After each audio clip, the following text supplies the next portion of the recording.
Sorry. Not that one. It's clause 29, 5. No. I made a mistake. But what I understood, that clause. That clause. Yeah. Wait, Honorable. It's me who is making my order. It's 17F. 17F, behavior of members. While a member is speaking, all other members shall remain silent and shall not make any unseemly interruption. We must allow the member to make his deliberation, so that when you come to make your deliberation, nobody will interrupt you. Please. Thank you. Thank you very much, Honorable Speaker, for Honorable Member. Yeah, I think the Honorable Member is right.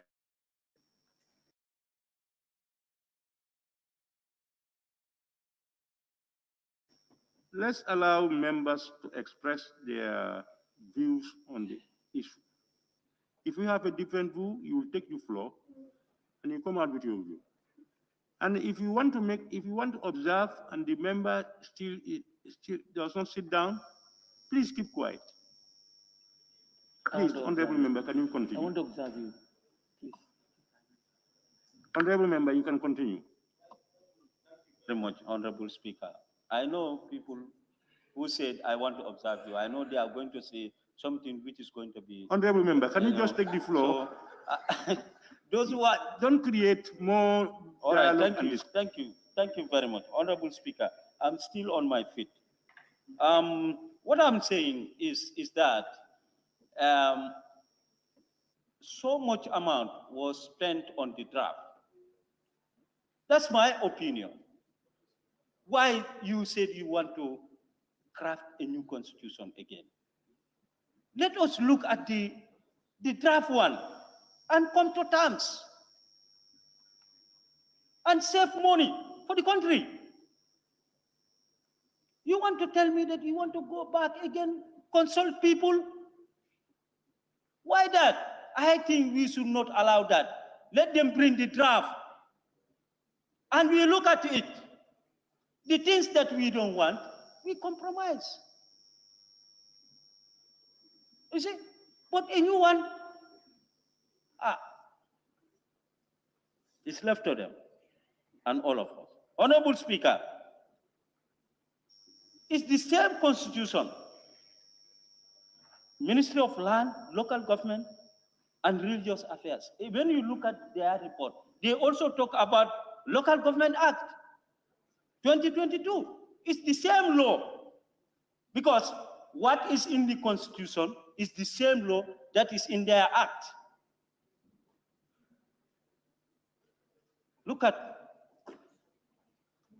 and when you look at, Honorable Speaker, Section 25 of the Constitution, everybody have right to be in any political party that you want. Everybody have right. Why should you dismiss somebody because of you are not in the same political party with him or her? You are violating the Constitution, 1997 Constitution. You are violating it. Our chiefs, our alcalos, they are not free because they are appointed by somebody. And it is only this house that can save them. Only this house can save them. This country needs good laws. We want good laws so that you and I can move freely, can make best choices.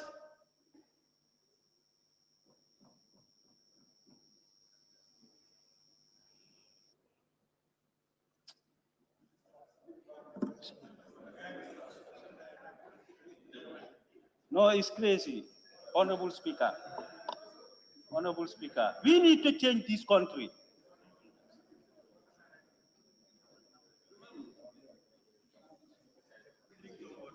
Okay, it's the same local government act, when you look at it, all of us here, we, the National Assembly member, if we serve for 2 consecutive terms, 10 years, you are entitled to a pension. When the councillors, the ward councillors are not entitled to pension, it is not in their act. This is why when they bring in, the executive, they are doing what they're supposed to do. Anything before it is passed, it must come to this assembly. We should look at the interests of our people, not the interests of any other person. Interior, Honorable Speaker, we all know security is an important instrument. Even all of us here, we need guides. This country is not safe, Honorable Speaker. It's not safe. The way things are moving. You should know when to go out.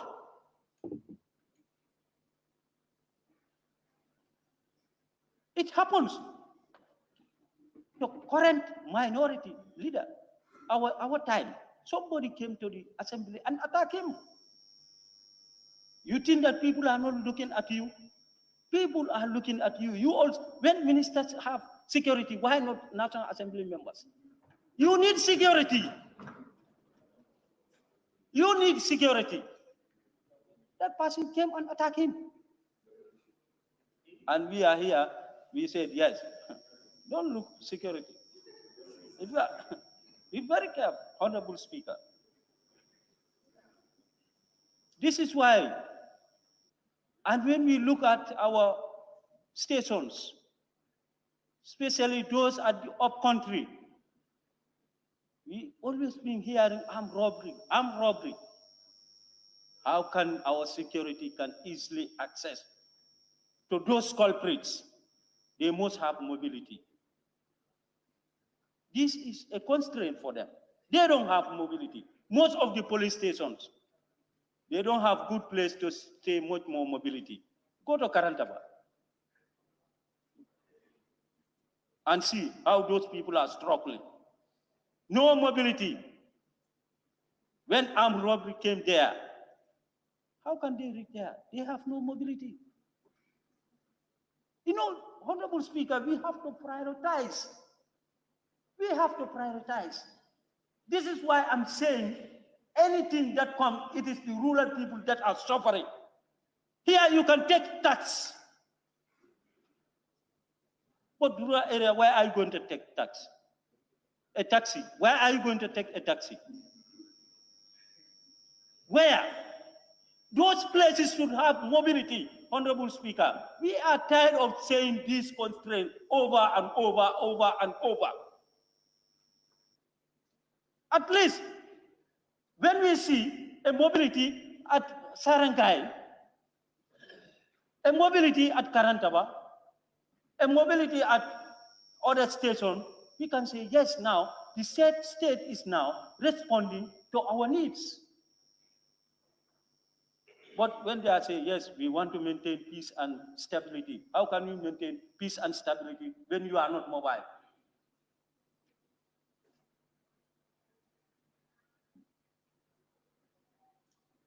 And, Honorable Speaker,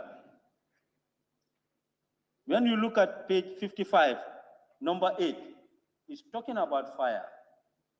And again, I'm coming back again, for the same region. For the same region, CRR North, no fire station.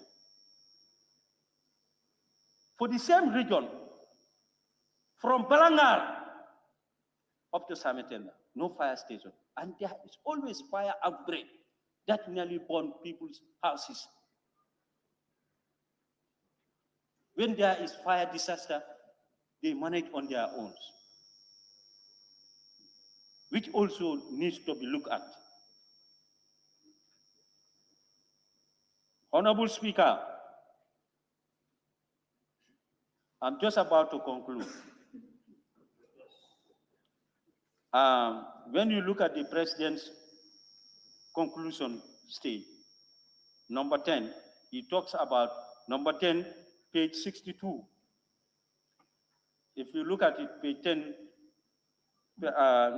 page 62, number 10, where he is talking about the function of the a National Assembly member, our function.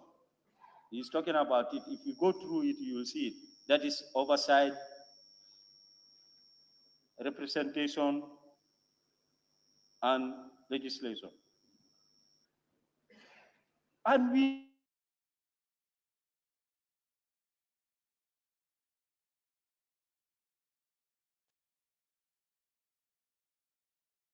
are firm on those things. The whole Gambia is relying on us. When we fail, the whole country will fail. This is why each and every one of us here, you think our people are not looking at us. Our people are looking at us. How can you tell me to wrap up when you take... He was here, I did not tell him to wrap up, and he's telling me to wrap up.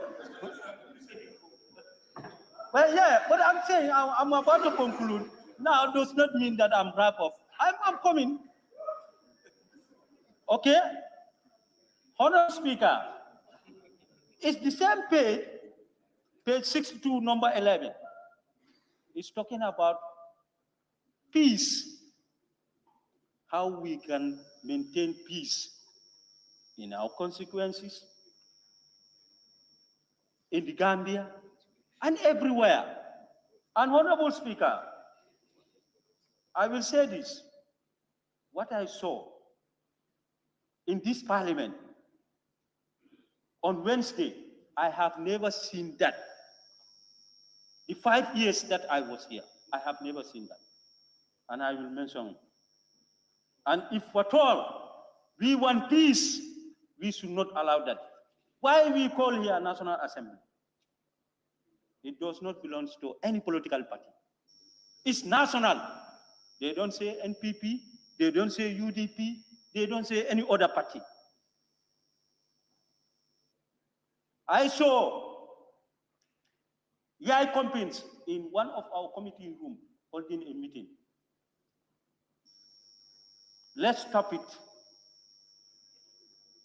Let's stop it. And it is from NPP. Yes? Yes. I saw them. Point of order. No. Stop that allegation. I saw them. No, but that's not true. Point of order. Please.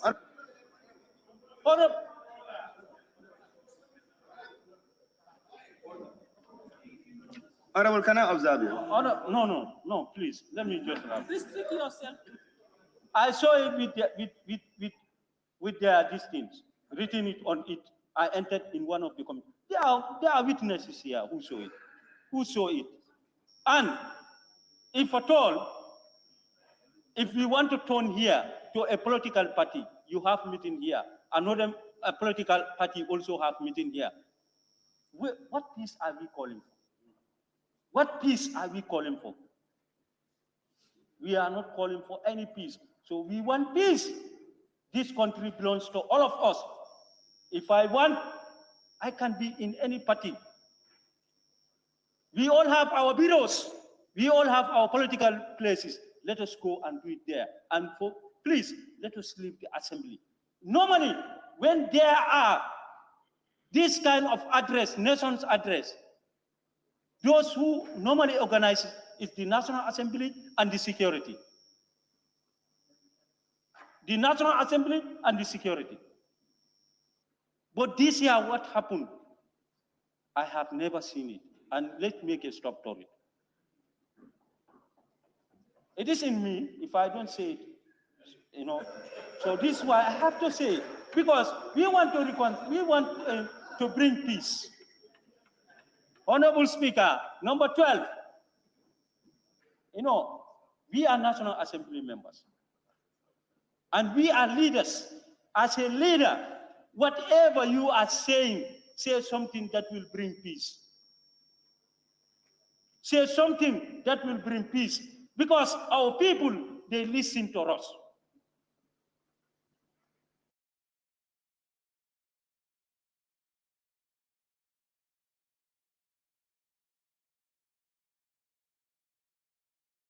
We educate them.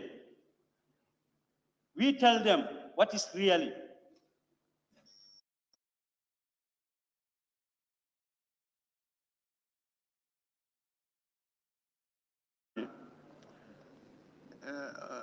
Honorable members, during this deliberation, we have had very beautiful and brilliant suggestions from honorable members. This is a debate on the president's speech. We have very vibrant and powerful oversight committees that all of us belong to. If we will spare time, those committees will always table their reports to the plenary, and decisions will be taken at plenary. I will have suggestions. It would have been better if most of what is being said today by individual MPs could have been captured in their various committee reports and recommendations made, if agreed upon, recommendations made for Parliament to move ahead. Otherwise, we are going to turn the whole thing into an adjournment debate where people will be talking about individual things and all these things. I now invite the honorable member for Fonyi Berefet.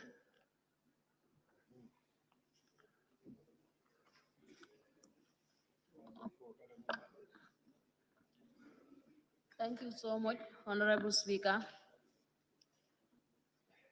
Thank you, Honorable Vice President and the ministers. And I'll also want to thank my fellow honorable members for working very hard in order to raise the development of this country. The debate here is based on the SONA, which is very important. I also want to thank President Barrow for coming here and doing his duty. I want to buttress on agriculture because we know that agriculture is the background of the development of the Gambia. As an agri-extension agent before, I know how important agriculture is in the Gambia.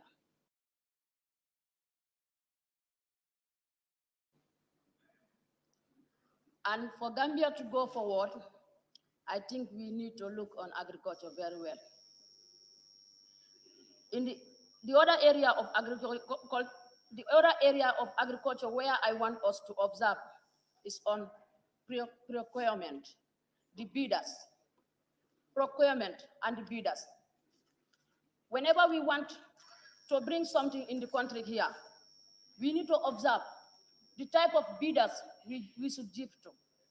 For example, somebody who don't know how to bring this fertilizer in the country, you give that person to do the business. It is going to be difficult. And that can lead to the higher price of fertilizer. And that is disturbing our people in vegetable production and also farming in the country. Honorable Speaker, I want the Honorable Minister of Agriculture to take this system of farming in the Gambia into consideration. That is integrated farming system.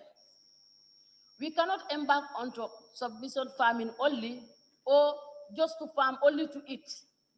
We need to venture into integrated farming system, which is like vegetable production in one farming, we do animal husbandry, food processing in one farming. That is like you have your own farm, you do vegetable production in the same farmland, you do the value addition, you do animal husbandry. From there, the waste product of the animal, you can use it to your farm and also turn it into biogas. Agriculture will grow more than this. And Honorable Speaker, one of us was asking whether the youth of the Gambia want to work. I will say that the youth of the Gambia want to work. I am a youth, I was an agri-extension agent, and I was an entrepreneur. I trained more than 50 youths on value addition. I trained more than 100 youths on value addition and vegetable production. And those women in the Gambia and those youths in the Gambia are ready to work. We are ready to work. We don't want to depend on the government. These complaints in the Gambia, it doesn't mean that I'm supporting Barrow. I am an independent candidate, and I am here for the people of the Gambia. The betterment of the Gambia is my concern. For Gambia to move forward is my concern. If the youths are hungry over there, they don't have anything, they don't have nothing to do, obviously they will attack the government. But I want all the ministry of the Gambia to try this, make the youth busy. I am a youth, I know the way we are. Make the youth busy. Give the youth what they want. Integrated farming system. You can employ many youths in that project. And those youths will never think of agents in the country. But if a youth man starts for the whole day drinking attire, what will be the next topic for them? They must against the people and the government. Every day they go to social media to mock us. It's simply because they don't have what to do. But if the youth are busy, they are occupied on other things where they will generate money, they will never talk about the people. That's why I want agriculture to look on those areas. I know other projects like NEDI and GIZ and other fast step, they're trying a lot to train youth on entrepreneurship. But after training, what is happening? After training, what kind of money did they give us? A grant of 50,000 with a high price of all the raw materials. What are we going to do with that money? There are many things we import in this country. The youths are in the Gambia who can do it. There are many youths in the Gambia who can do it. Come and look on this bleach soap. When I say bleach soap, it's not bleaching soap. It's sampo, or the sabel.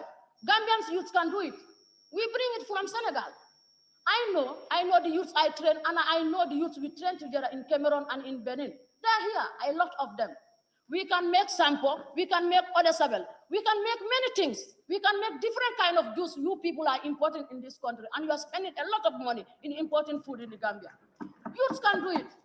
Make the youth busy, please. Honorable Minister, Honorable Speaker, I also want to talk about this thing that my fellow honorable who said human wants are unlimited. Yes, human wants are unlimited, but when you go to the same topic, subject of economy, we can say that human wants are scarce in the Gambia. The scarcity of human wants need to be addressed. This is why people are fighting, people are doing bad things. Human wants are scarce, the demand is higher than the supply. We need to address on that. Honorable Speaker, I want to also continue on health. Honorable Speaker, without health, we cannot move. I know Ministry of Health, they are trying, but I want them also to do more scrutinizing, to do more observing on their fellow nurses. What is happening? Why are we dying, the women of the Gambia, during labor? Why are we dying? I don't want people to blame God. Sometimes it's lack of proper care. Why are our children dying? I don't want you people to blame God on unnecessary deaths. It's proper on care. Honorable Speaker, I want to put this job to the Honorable Vice President to do his job at times. Let him go on surprise visit to different ministries. On surprise visit, unexpected. He will see something he don't wish to see. This is the Gambia. The corruption they are saying is not only the minister, but the people of the Gambia are corrupt. We need to change. We need to change. For the country to move, it's not only the minister or the president. The people must be willing to work perfectly and honest. We hold the Holy Quran to swear that we will do our duty as a Muslim. If you hold the Quran and swear that we will do our work, every institution, every ministry, every working place, you must be honest, because kullu nafsi is za'iqatul mauti.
a lot of important.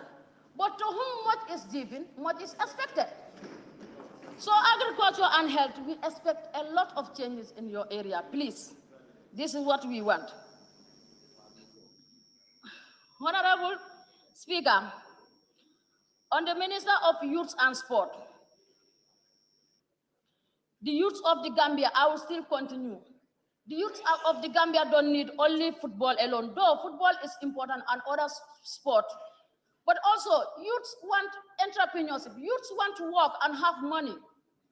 I will keep on saying this. I am an independent candidate. I don't hate anybody. And I cannot hate a son of my fellow woman. But I will tell the truth. We are seeing many deaths in the Gambia. Killing, murderers everywhere. What is going on? What is going on? People are also blaming the president. Some people may say that you should not blame the president. He's not the one doing it. No, the reason why people are blaming him, he's the leader. He needs to talk. A leader's voice must stand, and whatever he said must be implemented. If anybody is doing wrong, sack that person. If anybody do the killing, punish that person and even keep him there. Let the people not see him again. But after killing, in 3 months or 1 year, you see the person going. What will happen? My husband, please, here is not the marriage. We are working.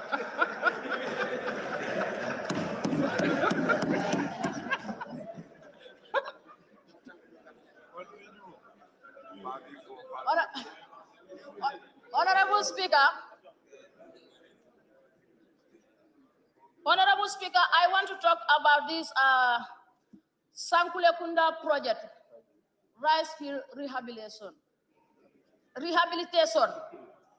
That rice field rehabilitation is not going well because I think they gave the contractor one person by the name Pabifo. Those farmers are complaining about Pabifo because the project should take a period of 13 months. And the project now is more than 13 months.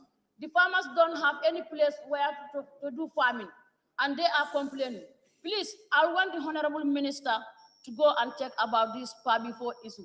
We cannot give contract to the people who are not willing to work. We cannot give contract to the Gambians or the foreigners who are not willing to work. And also giving things to people without monitoring is not correct. Monitor them. When you give them anything, the money don't belong to the minister or the person. It belongs to the Gambian. Whoever you give the money to need to be monitored. So this is the problem of this country. We spend a lot of money on many projects, on other people. After we don't use to even bother to monitor the people. And the people will use the money anyhow they want. This country belongs to all of us. If the Gambia sink down, we will all sink down. Honorable Speaker, I will take this opportunity to advise all of us and the Gambians. Sorry, don't say it like that. This is a problem we are facing. People using even the slightest mistake of the president, sending it to TikTok, to everywhere. It's a mockery to the Gambians. We look low, very low, compared to other foreigners when we go out. I have friends in Cameroon, I have friends in Benin, I have friends in Nigeria. They do call me, sending me the videos of our president. Do you think we are mocking the president? We are mocking ourselves. I don't support the president, but I hate the attitude. Thank you, Honorable Speaker.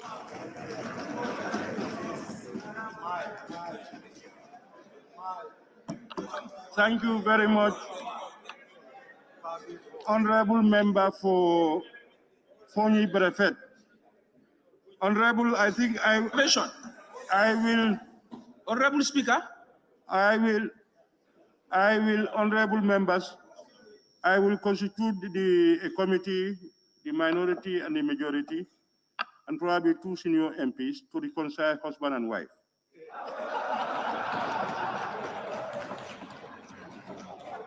I now invite the honorable member for Sabak Sanjal.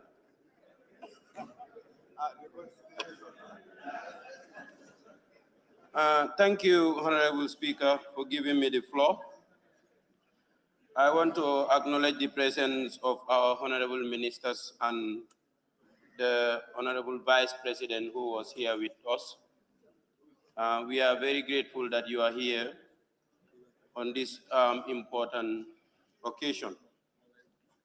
First, I will thank Honorable Funi Brevet for that wonderful deliberation. You've said it all. To avoid repetition, I will just want to be very brief. Honorable Speaker, I think the topic on the floor has to do with, first, I will say attitudinal change. Because when you talk about good governance, we don't only have to be mere consumers, but it is important to note that we should be participants and also co-creators. For that being the case, we are talking of state of the nation.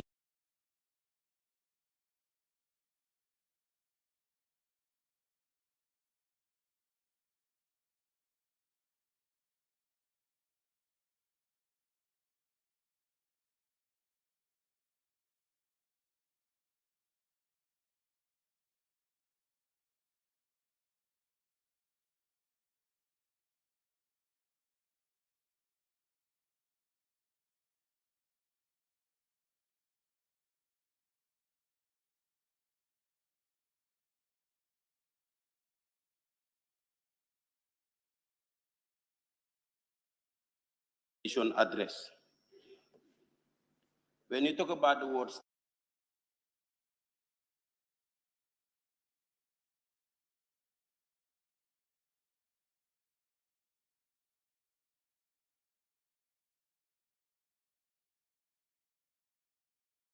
challenges that people of the Gambia are facing, and each and every challenge that has been mentioned here affects one minister. At least it should have been factored in this report. When you talk about basic and secondary education, I put the two together, and also higher education. Honorable Sami have made mention of Section 30, which is one of the fundamental human rights of citizens. It clearly states that secondary education, including technical and vocational schools, should reach every citizen of this country. But if you go to certain parts of this country, this is like a dream to them. It has never been achieved since the inception of this country. You go to the office of the Ministry of Health. The president has made mention about these ambulances, which is very good. But we were all here few weeks ago when we approved the 30% increment. It is mentioned in this report as well. That is a very great achievement, but in other hand,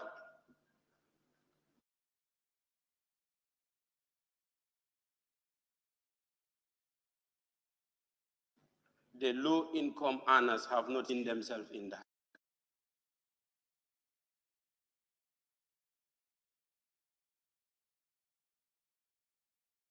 Health. For example, if you come to Ngin, there are some health officers who are renting. And the smallest amount of money they can pay is $1,500. If you deduct that from their salaries, what are they left with? The ambulance is a very good thing, but most of these ambulances are not monitored. We've seen some of these community ambulances, which are meant to be in the communities on which they were allocated, but we've been seeing them in the combos for their private businesses. At least they should be stationed in their communities, because that was the purpose onto which they were given out. The 30% increment that we increased, the salary increment, it was a political campaign that it was a word or a promise that was made by the president.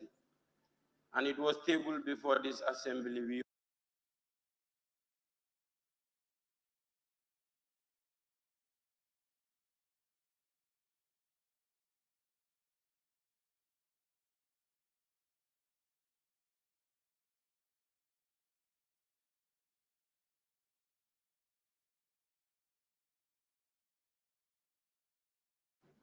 Because always president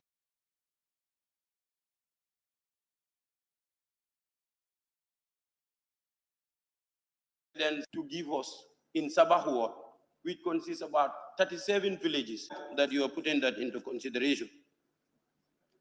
I am very much grateful with the Honorable Minister of Sports. Honorable Speaker, some people are not happy with him. Personally, I am very grateful to him because he has been criticized and he accepts, which is very easy. When people attacked him with all these words, he came in the open and said, I'm sorry, this is the money you are talking about, it's here. We should commend him for that. You see, it's always easy to criticize, but it's also good when somebody does something in the right way. We recommend that what he has done is right. At least that would encourage his colleagues. So I want to thank him for that. Honorable. Are you calling me on order, or do you have an observation? Oh, thank you. Member for Woolly, can we hear the point of order? Honorable Speaker, you have already made a ruling that the man's name is not mentioned and is not included in the debate. You've already made...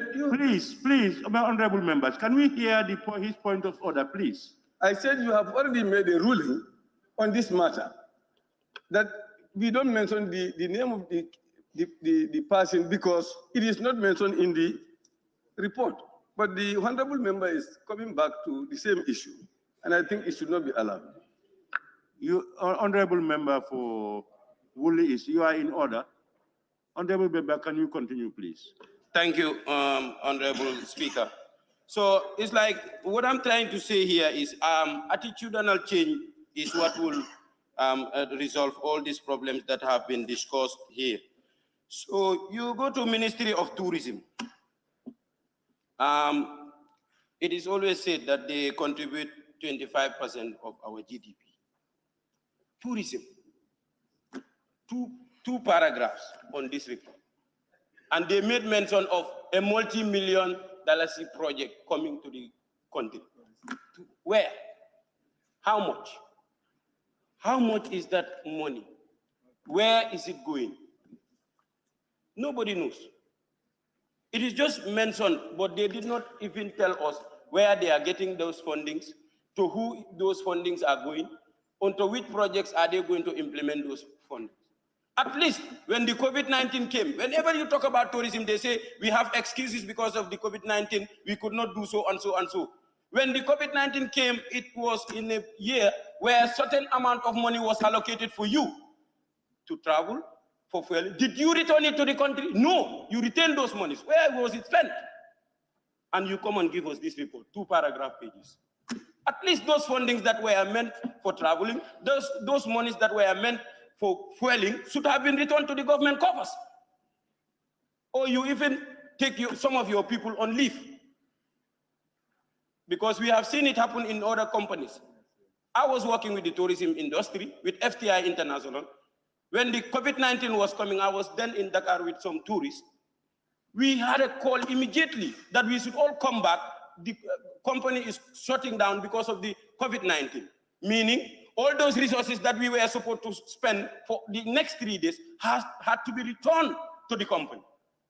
So if tourism were supposed to spend let's say 50-something million, at least the part of that 50-something million should have been returned to government coffers. We can use it on health, we can use it on agriculture, but nothing.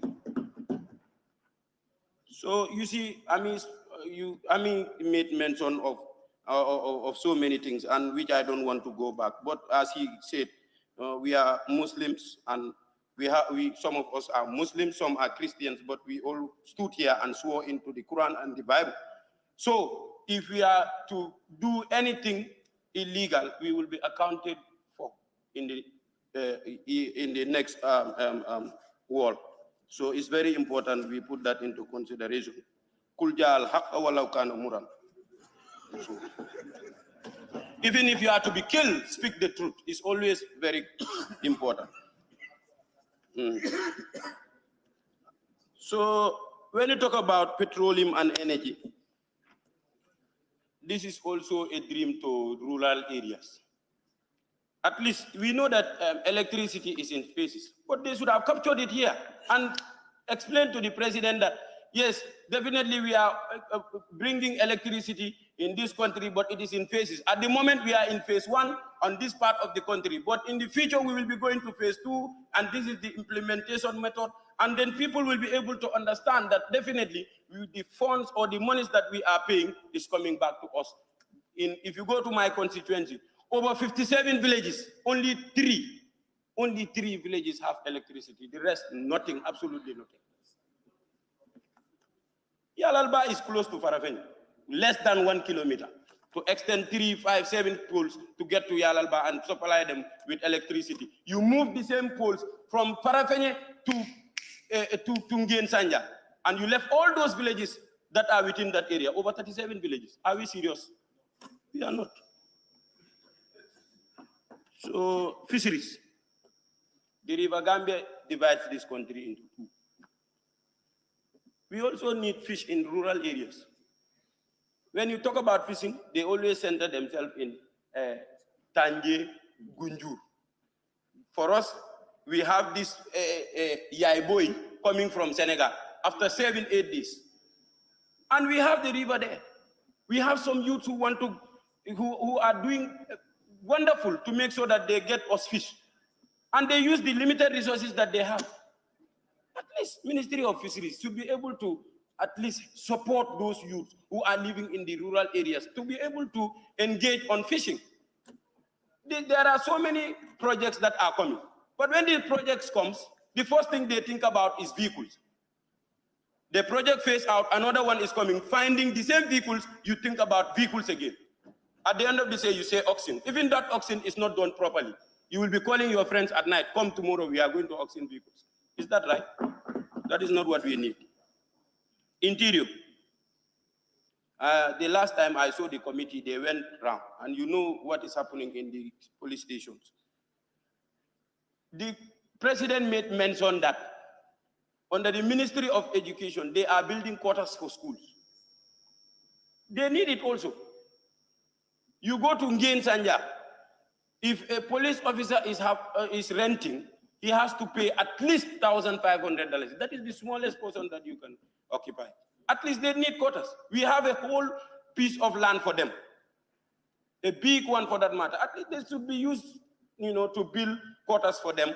And some of these camps that are used by these contractors, like if you go to Salum, they have this camp there when they are constructing these routes. It's for you, Honorable. Yes, so at least those camps can be used by the police officers. They are well equipped with AC and everything. They also deserve AC because those areas, during March, April, May, it's very hot, so they need it. So at least the police need to be motivated. And about their allowances, it's very sad to say we are giving them allowance of $250. So I'm not saying we increase the salary, because if you increase the salary, you tax it back again. So let them increase allowances. This is what I'm saying. So they need it. It's not that you are sitting behind me, so I'm just saying the truth, You're afraid. No, I'm not afraid. Youth and sport. So I made mention of youth and sport, and I thank him so much for that whole initiative that he has done. But also, he has to see that, we have Gauja. Gambia Wrestling Federation. Sport is very wide. It's not only about football. Me, myself, I don't watch football. The only thing that I can watch in this country as sport is wrestling. That is what I know. I don't know Messi. I don't know those people. I don't know them. So the ones I know is the ones I'm seeing in the Gambia. These wrestlers, you take them into granted. Go to Senegal and see what their wrestlers are doing. Mohamed Ndao Tyson is having companies, and he has employed lots of citizens. And it is through wrestling that he is getting it. Wrestling is our own sport, and we can invest on it to make sure that our youths are engaged on certain sporting activities, and they will also be able to gain their employment. So it's not the only, football is not only the sporting activity that we can do. So let's encourage wrestling and also spend much on wrestling. I think that will also help. At least the former government used to do that. They used to invest a lot in wrestling. So I'm encouraging the Honorable Minister to work with Gaucha and then see how they can reform and refurbish yes. You go to foreign affairs. The president made mention about these remittances from our diasporan people. They are bringing a lot of money during festival Tobaski or Ramadan. Everybody will be rushing to these Western unions to receive money from their people in Europe or in America or in Asia or anywhere, in the diaspora, I can say. But at the same time and again, we will be receiving deportees. And you said these are the people spending much money on our economy. But at the same time, every now and again, you see them deported. Are we ready to accommodate them whenever they come? And it's threatening, because if these people are coming, they don't have anything to do. At the end of the day, you don't expect them just to be sitting like that. They might attempt to do things which might not even in favor of this country. So we try to see how we reintegrate those people that are deported and see to it that at least they engage themselves in certain activities. With that small token that they are given at the airport, they cannot invest on anything. So at least it is very good that we reinstate them and at least socialize with them, include them in the system, put them into good use. Some of them have learned so many skills even when they were there. Some of them are engineers, some of them are technicians, some of them are very, very intelligent. So if we have them here, we should be able to share and gather those knowledge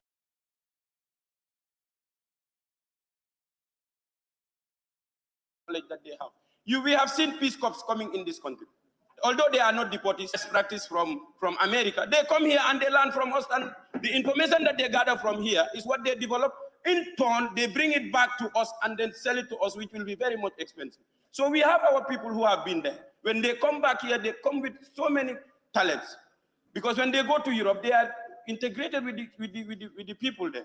So they have learned so many skills, and whenever they are deported, we should be able to make very good use of them and not just to leave them on the street like that. Some become frustrated and start drinking alcohol, using drugs and all that stuff.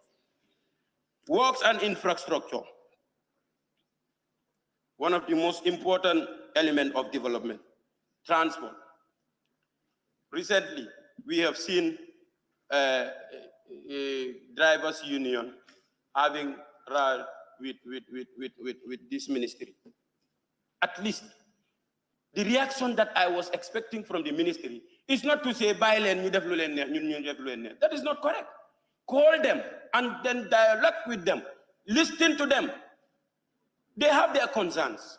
You at least dialogue with them. But if you say, okay, police, they are going to supply us with their vans, what was the purpose of giving those vans to the police?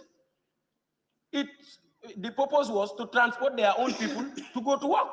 So within the time frame that those vehicles were allocated to remedy the situation, what impact is it having on the other people for which those vehicles were allocated? Those 2 days, you see many of them, those police officers, standing on the street begging for lift because they could not have those bus services that they used to have. So you said you are solving one problem, creating another problem again. So the reaction of the ministry I was not happy. At least he should have called them to come and then sit with them, dialogue with them. If it was campaign time, they will never react like that. They would have called them and talked to them. But because they know it's not campaign time, we don't need them now. If it was campaign time to bring their militants here during nomination day, they will not do that.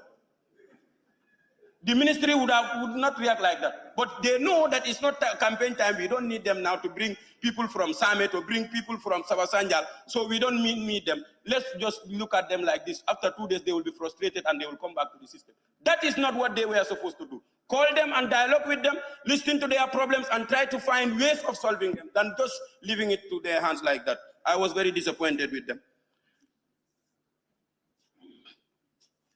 Still on works.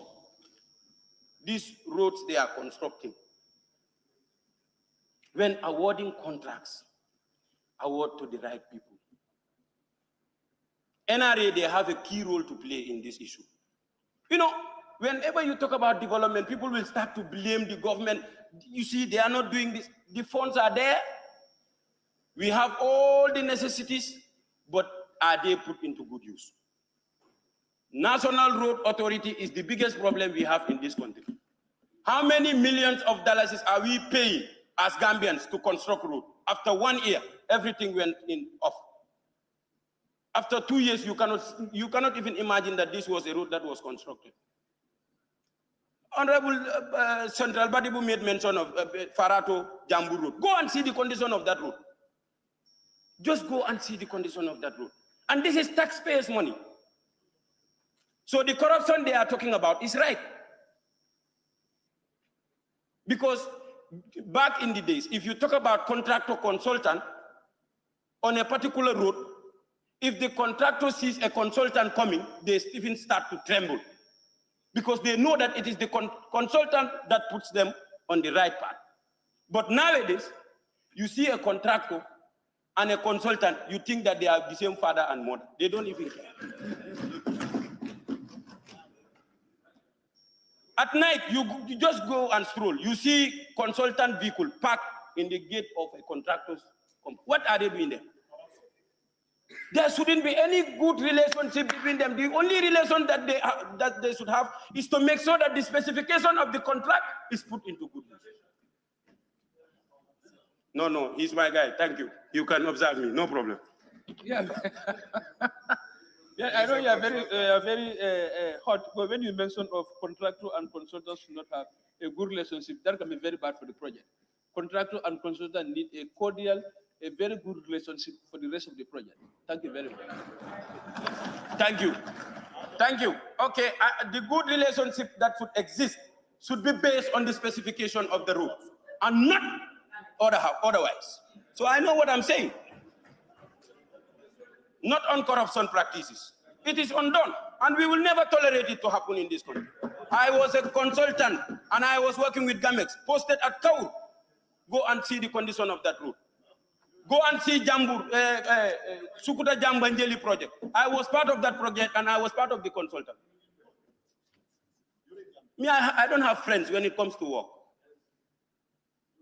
You were here, I raised you on point of order, and you were not happy with me.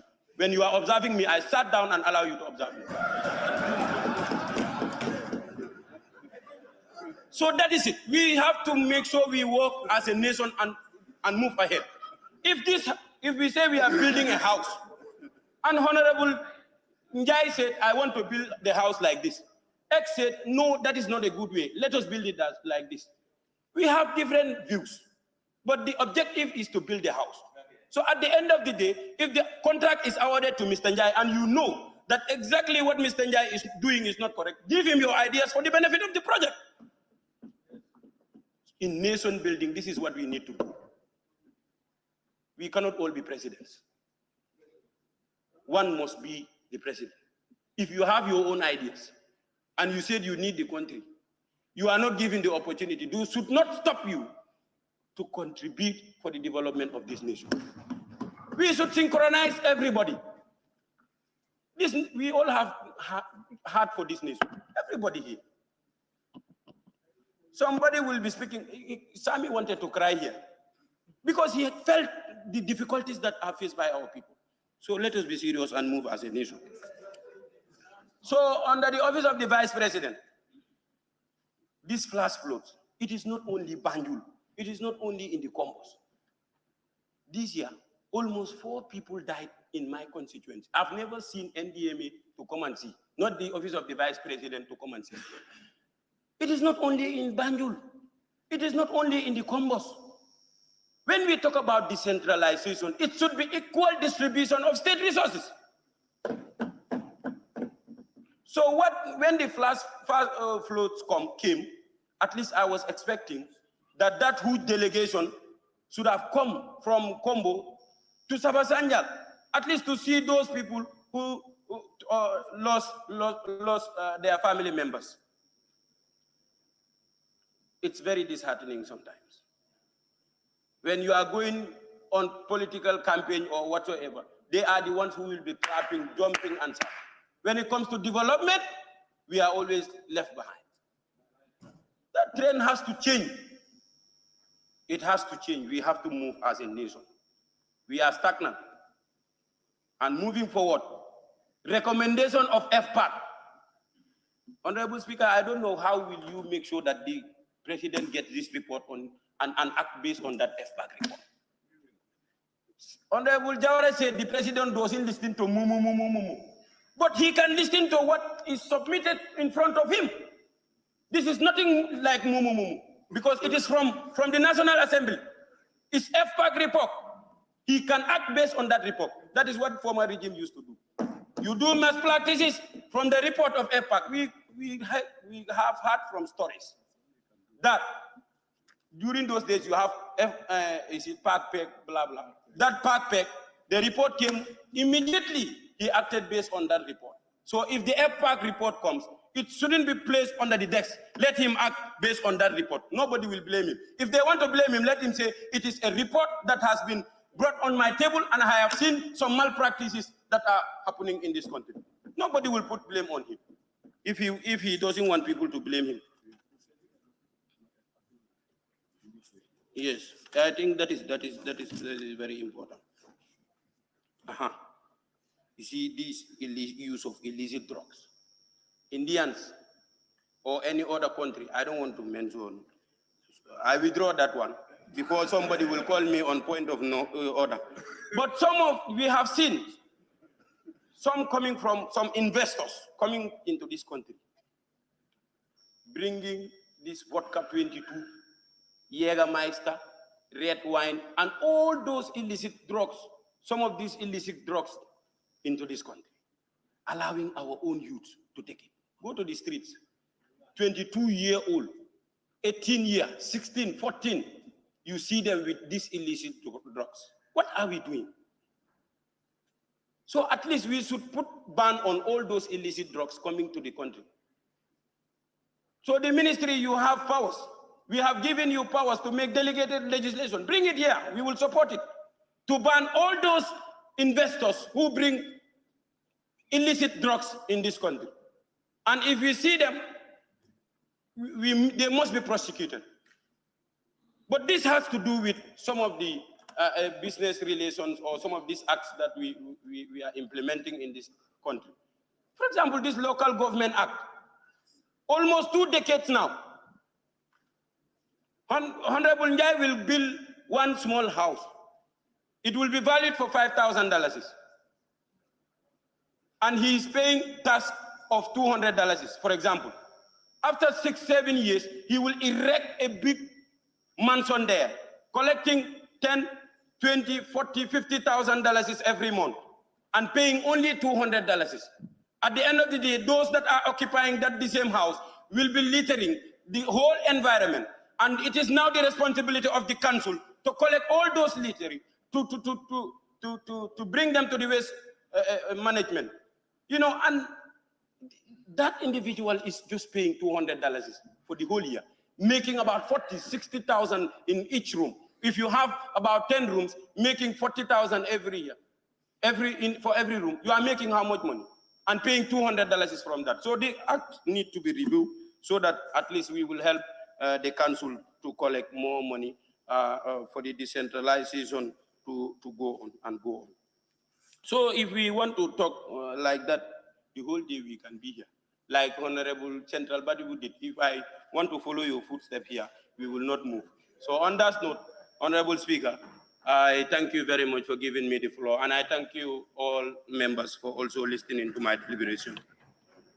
Thank you, Honorable Member Sabak Sanyal. In fact, your first statement was, I will not take time. I was pleased, but I saw you going. Anyway, it's a job well done. I now invite the member for Combo East.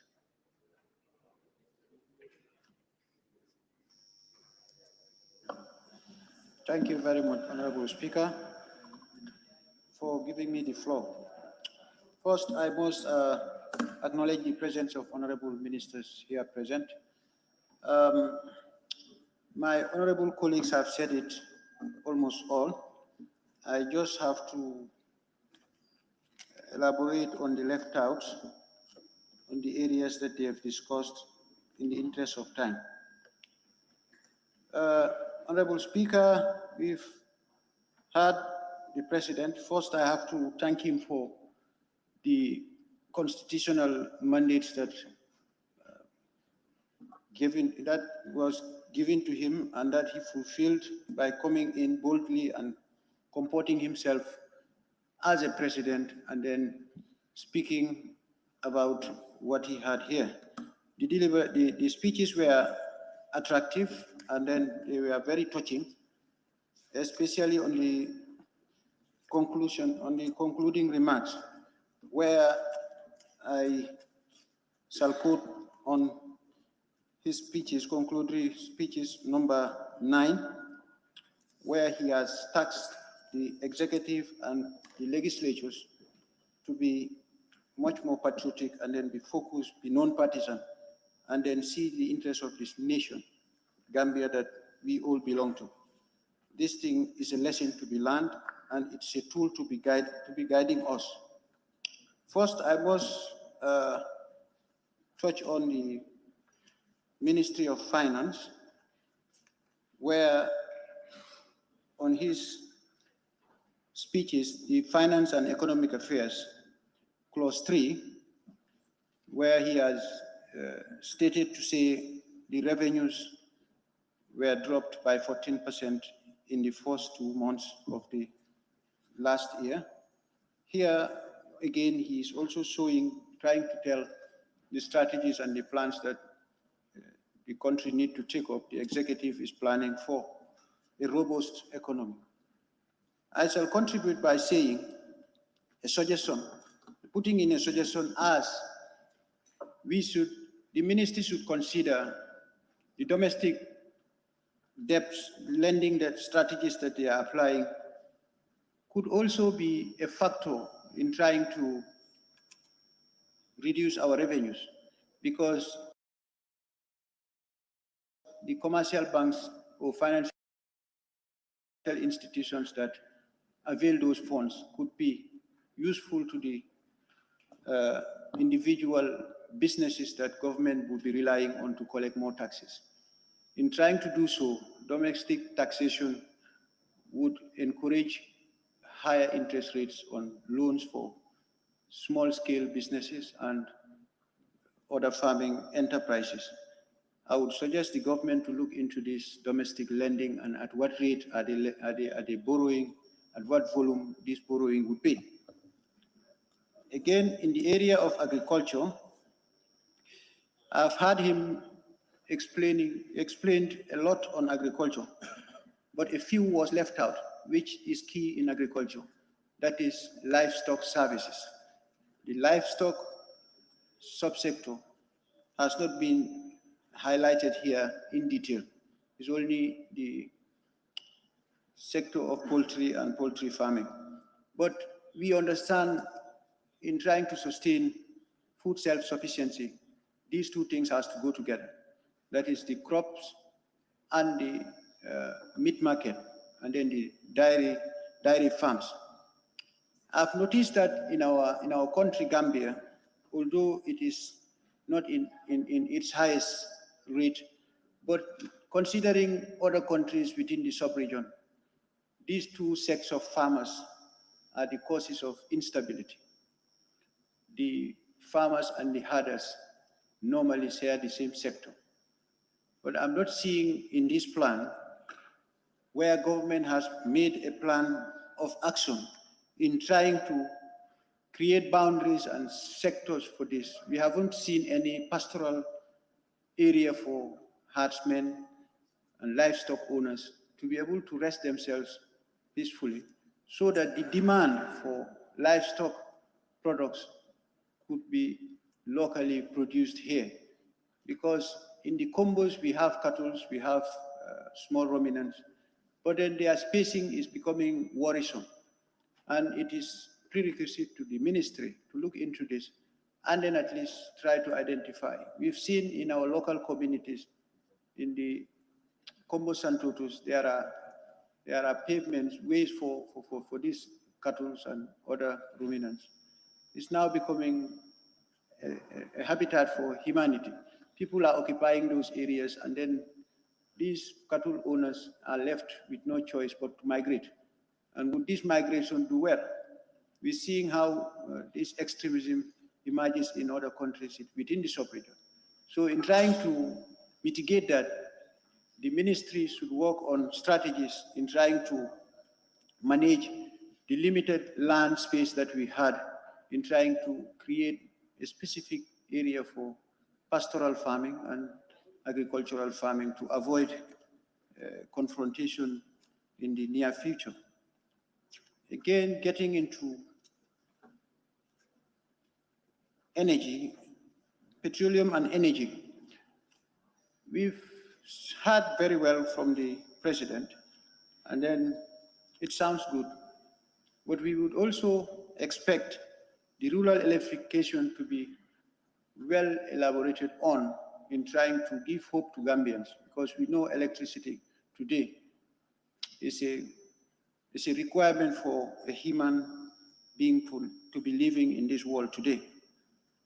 In doing so, the rural electrification distribution should be looked into in trying to, especially within the combos and totos, where we are coming to emerge from the rural way of settlement to a semi-urban settlement. And the congestions, the spacing that we used to enjoy is no more. And this congestion of people could be a way for bringing in some diseases or pandemics that could be transmitting. We know the world today is too risky. People are restricted, and then these transmitting diseases could be very serious if we did not take our settlements seriously. In this, we understand trying to make available electricity to Gambians.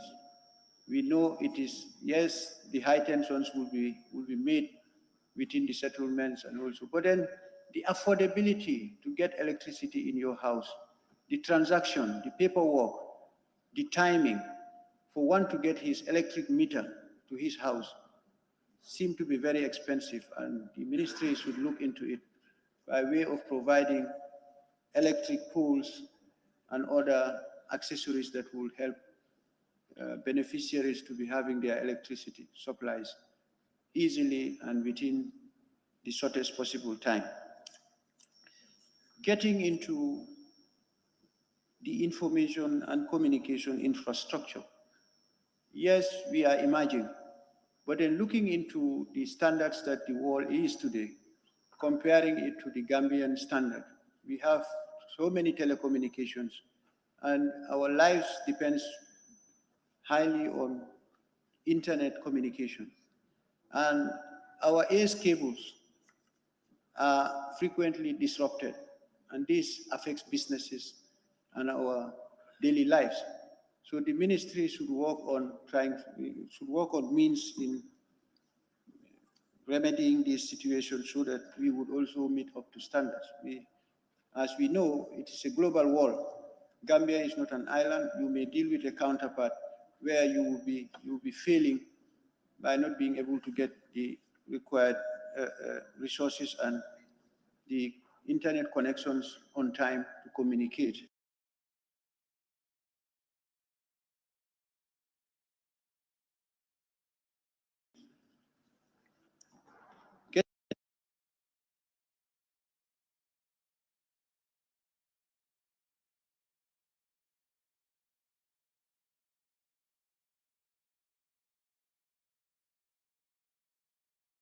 The president saying the activities are apolitical. Let these distributions be made wisely within the greater Banjul area, especially the Kombo Santotos, because they are the emerging economies of the country today.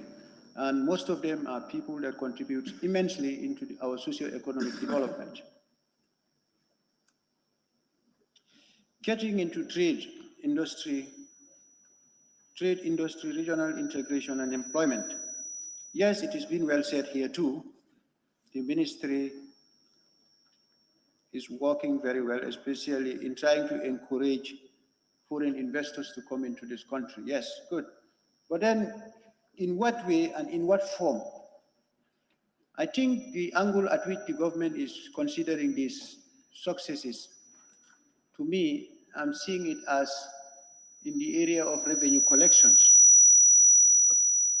in the area of taxation and other gains. But then in human resources, in the employment sector, we encourage investors to walk into our country, have it, register their companies, very easily pay lower tax, lower charges as before.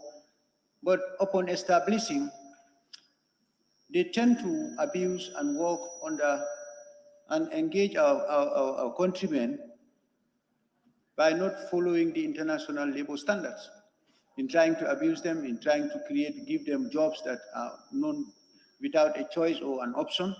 And the ministry need to work on it by way of engaging the trade unionists in trying to come up with a strategy and an approach in trying to engage both the employer-employee so that it will be a mutual benefit for all.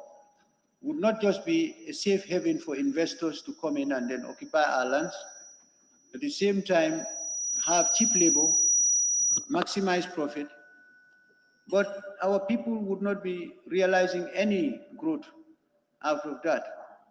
And then it's been said here that the land spacing that we had is limited. If we avail all these resources to investors, at the end of the day, our people remain to be vulnerable. Their farmlands have been occupied by industrialists and agriculturists. At the end of the day, they might not be able to take up something tangible home to take care of their families or to grow to the standards of other people. It's like we will remain to be producers, but we will never be, we will be the primary producers. We will never be growing to be people that would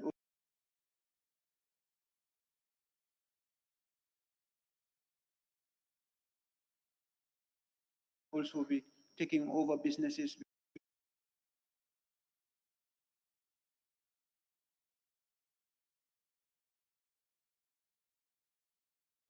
We are seeing that the land management strategy is not being taking its shoots as expected. Motion, Honorable Speaker. That's very timely. In Yes. fact, that's what we are discussing. Can you go ahead, Honorable Member? Honorable Speaker, I rise to move the motion that the Assembly to sit beyond 6 o'clock To finish the order of the day. in order to finish business. Any seconder? It's been upon you. So much, Honorable Speaker, I rise to second the motion. Honorable members, it has been moved and seconded that the Assembly sits beyond 6 to finish the order of the day. Those in favor, please say aye. Not in favor, say no. The ayes have it. Honorable member, you can continue. Thank you, Honorable Speaker. Yes, as I've been saying, the ministry should be working efficiently in trying to better manage the land space that is left here. We've noticed that especially our areas in the Combo Santotos, as it is the only area within the Greater Banjul area that has reserve lands for investors and companies. But the allocation of these lands, we understand these are state-owned lands, but the land tenure system is also showing there are farmers that were farming in these lands for ages, for generations. And in occupying these kind of lands, there must be a consultation, a committee that will be responsible to consult with the farmers so that the farmers will get informed before implementation. But what normally happens is they will just be occupying these lands. They see people getting into their lands with machines and machineries. The address that they will give is, it's a directive from the executive. We have no power over it. It is from the top. And the top is the executive. The executive is elected into office.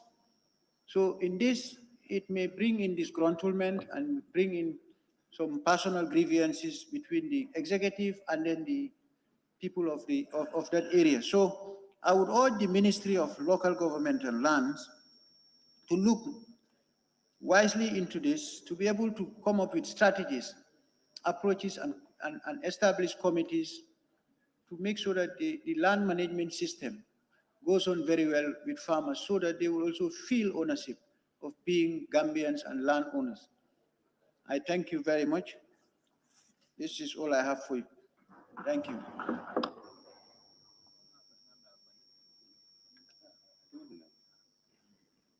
Thank you very much, Honorable Member for Combo East. I now invite the Honorable Member for Lower Badibu.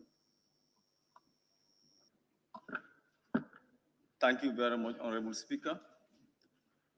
I would want to acknowledge the presence of Honorable Vice President and other cabinet ministers here present, as well as my fellow honorable members, security forces or security personnel, the media. Honorable Speaker, I would want to start my discussion with agriculture. You will bear witness with me. Agriculture used to be the backbone of our economy, but I don't think if that's the case as of now. Honorable Speaker, the President has mentioned that 40% of our GDP comes from remittances. If that is the case, then remittances has now overtaken what used to be the backbone of our economy, which is agriculture. I believe the reason why we are not getting more in agriculture is because we are not prepared to venture into more mechanized system of farming. Without that, I don't think if we can achieve what we are fighting to achieve, that is food self-sufficient. It's just of recent, I saw the distribution of modern farming implements in one of our West African countries called Mali by the military junta to the farmers in Mali. But on contrary, what I saw in the Gambia here some time back is distribution of donkeys to our farmers in the Barrow. I believe if we want to achieve what we are yearning for, we must venture into what we call mechanized system of farming. There we can reach to the promised land. I believe that another problem that is confronting our agricultural sector is, and this area is the area which we are claiming to have expert or graduates, or let me put it in this way, PhD holders. We have more PhD holders in agriculture department than any other department. But are these knowledgeable people trying to translate what they gain to our agricultural sector? I say no. One of the problems that is, of course, confronting our agriculture is the inability of our farmers to go in for these mechanized farming implements. For example, the tractor. So it is the duty of the government to provide tractor to our farmers, like what happened in the Second Republic. We also it here. Farmers used to have access to tractor here during the Second Republic.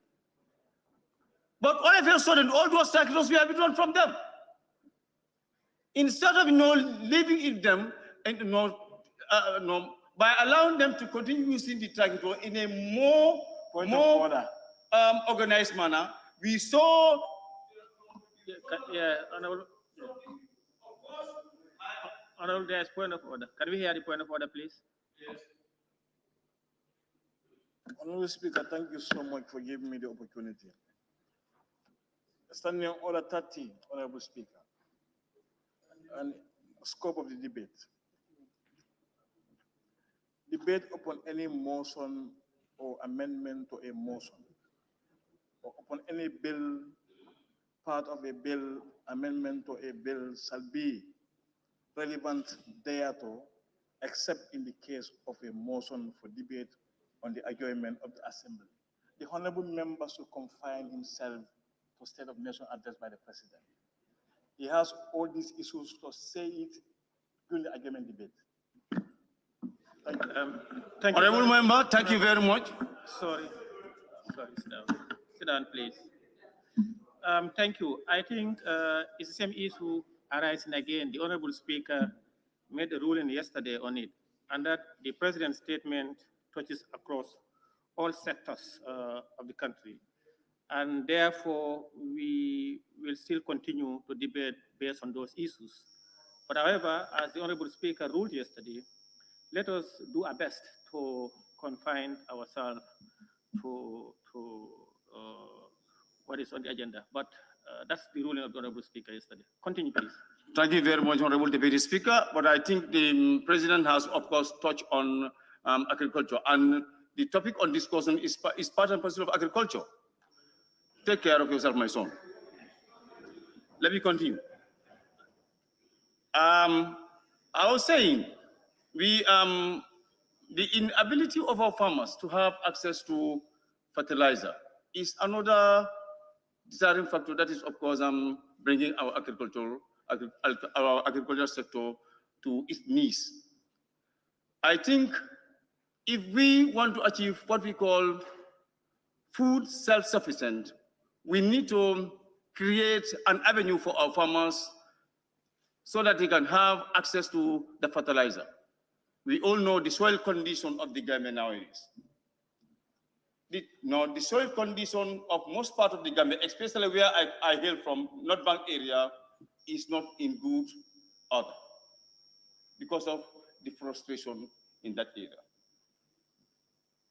Desertification is now, is of course plain in that part of the country.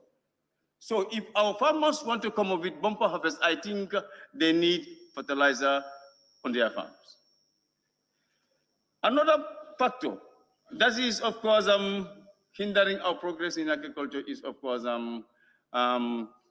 like I said before, of course, loss of trees, most especially in that area, which I call deforestation, which, of course, can be visible in that part of the country. I think I want to just ask the ministers responsible of this particular area, that is Minister of Forestry, what are the plans that they have in order to, of course, solve this issue in our area? Because this issue is creating a lot of havoc on our area. The case in point is last year powerful wind that, of course, struck that part of the country. Still, our people are, of course, with that, they are still experiencing that problem in our area. Still, they are yet to recover themselves from that area because a lot of animals has died during that hurricane. Another point is, of course, the issue of corruption, which is, of course, a contested issue in the country. I would want to thank most members who spoke before me. They all, of course, spoke about corruption.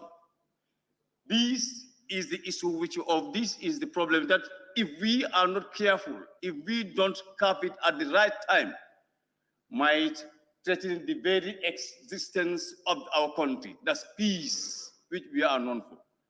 Gambia is known for peace, but corruption corruption might lead to so many things that we don't want in this country. It can create anger and resentment into our population, especially the youthful population. I think the sole responsibility, or I will, of course, hold the president to tax in order to cap out corruption in this country, because he is the chief executive officer of this country. People are saying people are not involved into corruption. Yes, no, they must resign. They must. How about if they don't want to resign? If, like, I am a shepherd, I have my herd of cattle or my herd of sheep. One of them happened to enter into somebody's farmland, and the person reported the matter to me. What do you think should I do to my animal? What do you think should I do to that animal? I should control that animal. If I still treat you that I was unable to control the animal, what I will do is, of course, I will sell the animal or to slaughter the animal. This is why I believe in Chinese model of curbing corruption. That is, if you have found wanting of course, tampered with public fund, if you have found wanting, you should be killed. That's my stand on it. Because you have been killed, or you have killed thousands of people in this country. Look at it. It was just recently that I saw a video of one of the officers in Senegal that she's looking for funds to pay for her medical bills. Those corrupt officials, they are also contributing part of that problem. Had it been that we have enough equipments and medicines in our hospitals here, you think that lady will travel from Gambia to Senegal to seek for medical attention? No. I think, Honorable Deputy Speaker, the Speaker, no, Honorable Deputy, it's Deputy Speaker, not the Speaker. So, sorry, sir. I think, I think, Speaker. Yes, go ahead. We are here not to try to brush the topmost part of this table and put everything under the carpet. No, we have to tell each other the reality, what is, of course, happening in our country.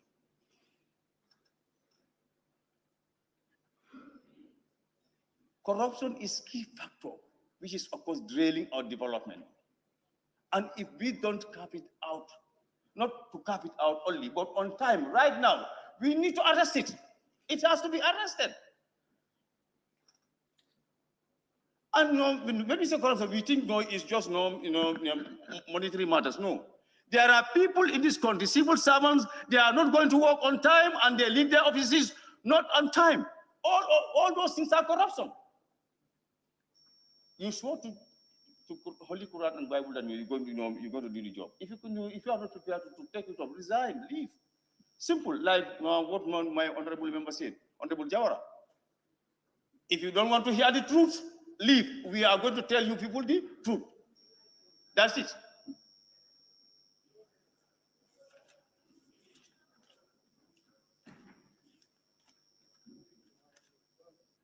Security.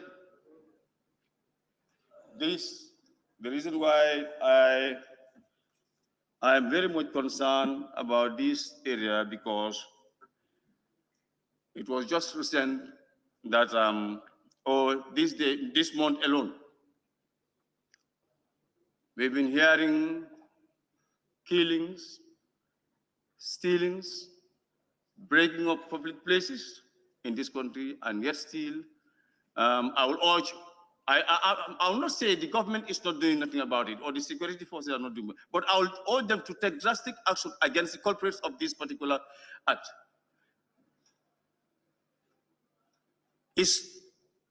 As I am sitting here today, I received an information from Sanche Badad. 2 youths kill a 20-year-old boy today, when as I am sitting on this chair. This issue is alarming in this country. Honorable Vice President, I will urge you, together with your cabinet, to come up with laws that can, of course, reduce this menace in our country. Otherwise, if things get out of hand, I don't know where we will be. No country can move without security. Security is paramount. The reason why all of us are here, because the area is secure. This is why we are here in peace. But if bullets are flying all over, you think we'll be here? No way. So I'll urge the government to, of course, look at this issue critically, so that at least what we are known for, we can maintain the same standard. Because people used to say Gambia is a peaceful country within the sub-region. But they said within the space of 2 weeks, Gambia is the only country in the sub-region which registered the highest rate of crime within 2 weeks, fortnights. That means what we are known for is now disappearing or vanishing from us.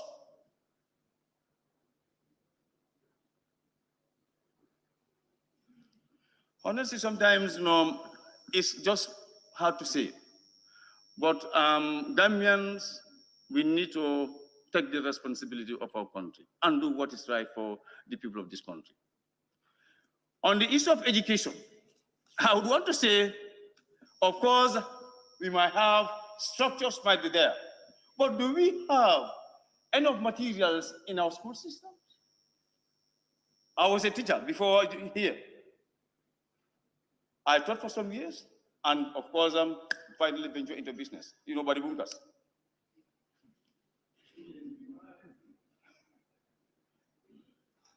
I would want to say we need buildings or we need structures in our school. That's true. But we also need quality teachers. We need qualified teachers, most especially schools that are, of course, over there, off country.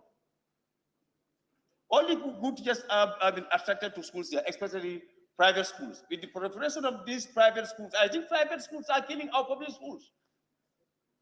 And most of us don't have an opportunity to send our kids to these private schools. This is why the results are always different.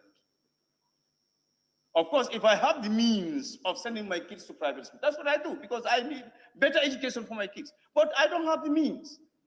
I mean, somebody say in the village does not have the means to do that.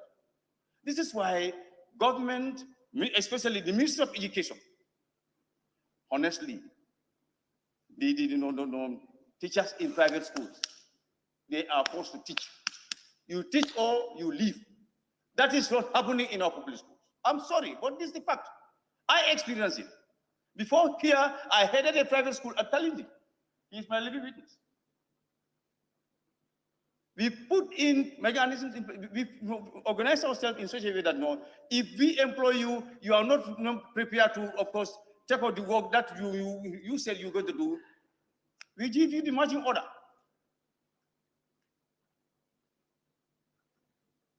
This is why that school always, our results are always good. And I know 98% of the private schools are like that. Why not public schools? And this was not happening before. In the First Republic, public schools were doing well. And the first 10 years of the Second Republic also. But now, you will see a student who has graduated from grade 12 to construct a good sentence he or she would not be able to do. This is serious. This is serious.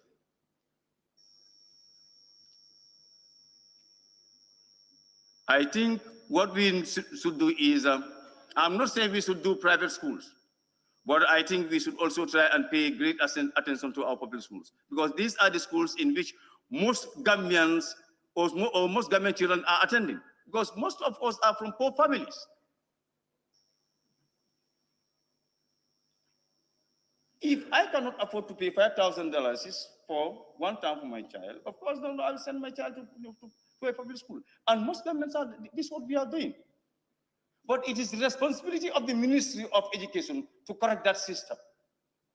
No wonder we saw mass failure in the recent concluded was examination. And I fear the same thing might happen in Gabesi as well.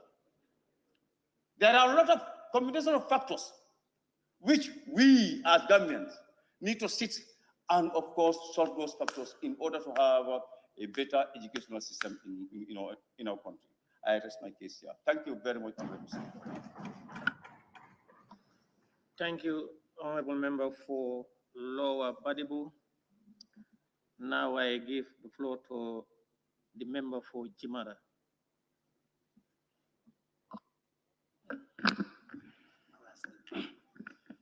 Thank you, Mr. Speaker. Honorable Speaker, I stand on all the existing protocols. I want to recognize the presence of the Vice President, the Cabinet Ministers, honorable members, members of the press, and of course, members of the general public that are watching this particular debate from the Gambia and at large. Honorable Speaker, I want to take this opportunity to thank the government of the Republic of the Gambia and to thank the President of the Republic, His Excellency President Adama Barrow, for fulfilling his constitutional mandate. It is stated in a section of the Constitution, that is section 77 of the Constitution, subsection 1,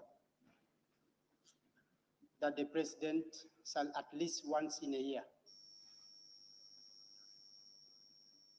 attend sittings of the National Assembly to address a session on the conditions of the government.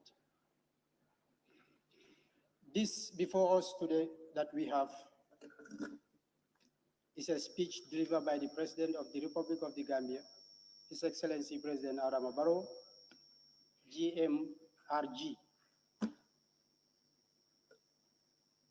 As a result, today we are here to debate the content of the speech. Mr. Speaker, if you look at the content of the table, you see that His Excellency, the President of the Republic of the Gambia, has highlighted a lot of things to this August Assembly. About 22 or 23 points or thematic areas that he has come up with to tell us as honorable members, showing us the condition of the country and also the development projects and policies that the executive has in place. I must say I am very proud to be here today to participate in the debate.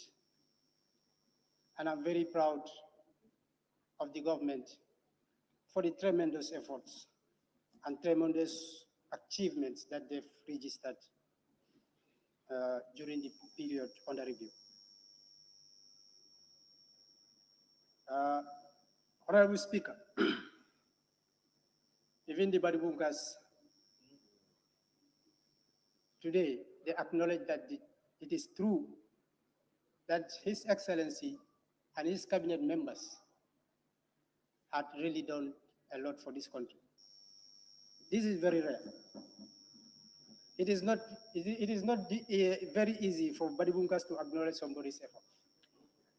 But today, we say very thank you and bravo to the President and his team.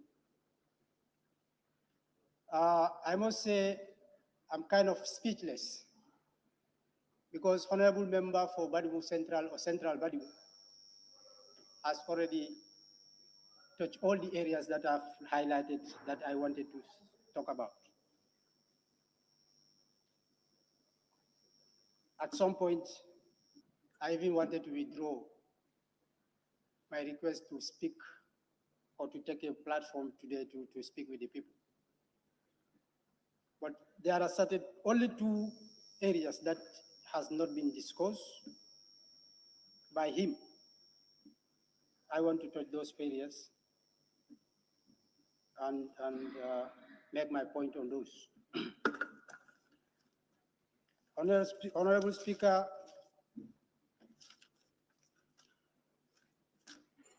if you look at the president's introductory remark,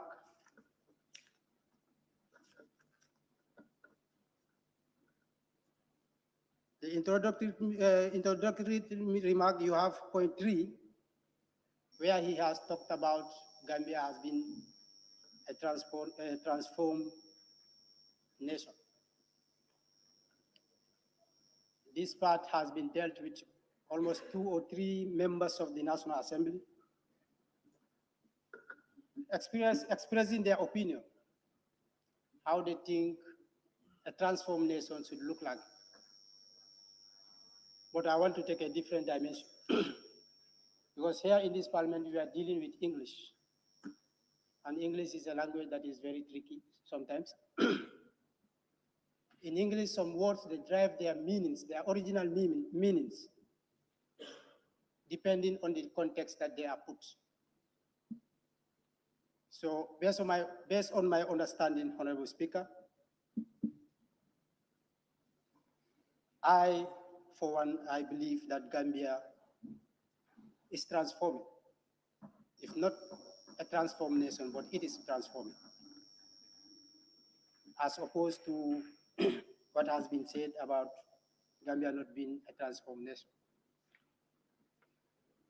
Honorable Speaker, during the past 22 years or past 7 years, Gambia and Gambians were in a cage. Today, we enjoy democracy, rule of law, justice, freedom of speech and freedom of expression. Yet we say Gambia is not a transformation. 22 years ago, 27 years ago, Mr. Speaker, Honorable Speaker, this particular assembly used to be I concur, National Assembly of the Republic of the Gambia. But today, the National Assembly reflects the aspirations and the hope and serve as a beacon of hope for the people of the Gambia. This is simply because the enabling environment has been created by the government, by His Excellency and his executive members, so that everybody can participate or exercise your political, your constitutional right. Honorable Speaker, 22 years ago, because we cannot bring out the realities to make our point very valid if we do not do some comparison. Some 22 or 27 years ago, it was almost impossible for an individual to win a case against the sitting president.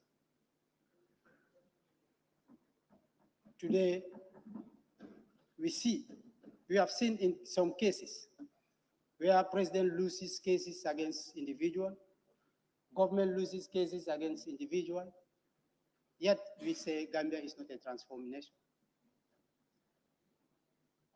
As opposed to 22 years ago, where the executive makes sure that nobody challenges the executive. So I don't intend to spend much of my time today because I've made to understand most of the points that I have today. I can address them during our adjournment debate. So on that note, I will not take much of your time. Honorable Speaker, I want to look at security. Great achievements by the security sector. A lot of trainings, policies are being implemented or being made. But my problem with the security sector, especially where I am from, URR, that is Upper River Region. I had the opportunity to work with the security fraternity in Upper River Region for the past 2 years. Honorable Speaker, it will surprise you. the way and manner these people are living in that particular area. We don't talk about accommodation. Accommodation is a problem as far as the securities are concerned in Upper River region. Looking at the nature of URR, it has bordered with 3 parts of the Senegalese borders, and we have only 2 or 3 official entry points. In addition, we have more than 50 unofficial entry points. As we all know, the role of a security is to protect life and properties of the people. But also, security can contribute in the health sector as well. Where I came from, URR, the borders are very porous, and the securities are finding it very difficult to patrol the area. As a result, people are coming in with a lot of medicines that we term as counterfeit medicines, selling them to our mothers, our sisters, our brothers. That is causing a lot of diseases that are unidentified. I want to urge the Ministry of Interior to look into the affairs of the security personnel as far as URR is concerned, because there is where I know at least. To look at their welfare, their mobility issue. A lot of members talk about mobility. Mobility is a crisis in this country. Wherever you go, you have a problem of mobility. But I'm telling you, the security cannot perform effectively and efficiently if they don't have mobility to patrol around our borders. You just cross the borders, you see Senegalese, the gendarmerie, the forest guards, well equipped, have their mobility, and they are patrolling anyhow. That's why it is very difficult for you to escape, even with a cup of sugar, into Senegalese, into customers. But it's a problem in the Gambia. I could recall 2 years ago, Senegalese forces,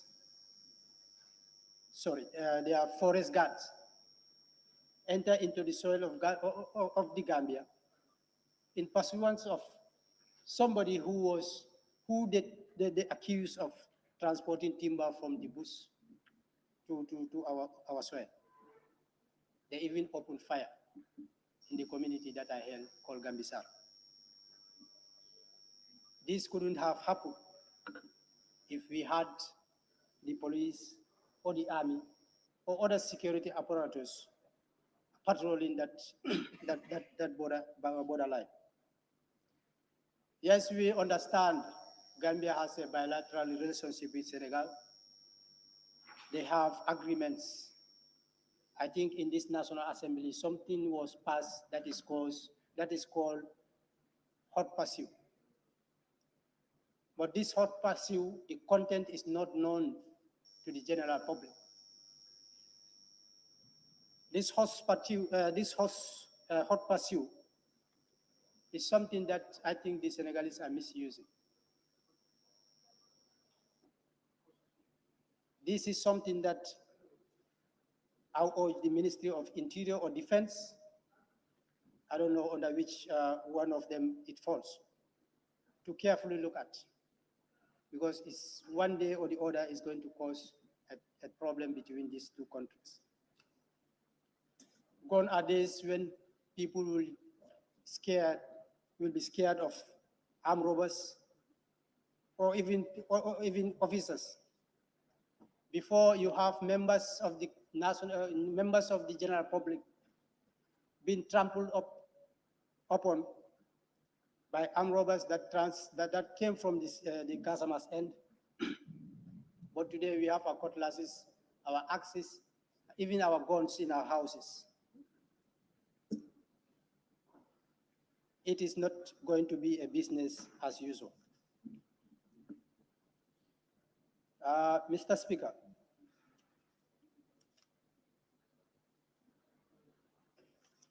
I wanted to address an issue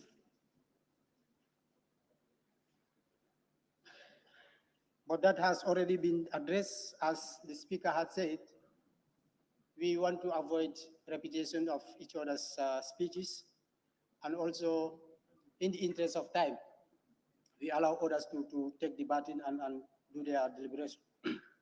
But before I take my seat, Mr. Honorable Speaker, I want to concur with Honorable Sabak Sanjal and Honorable Fonyi Perfect on their deliberation. According to them, Gambia, we have an attitudinal problem. This attitudinal problem is cross-cutting. It's across the board, from the executive to directors to National Assembly members to the general public. It is only in this country, Mr. Speaker, you see civil servants that are appointed and being paid with taxpayers' money to take care of the needs and the welfare of the people, appointed by the executive. And they are not doing anything in the offices other than foot dragging and undermining each other.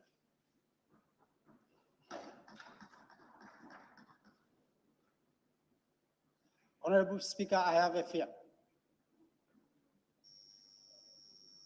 Looking at the nature of the laws that we have in the 1997 Constitution, maybe by next session we will be having the Constitutional Review Commission, their report, their recommendation on this table here.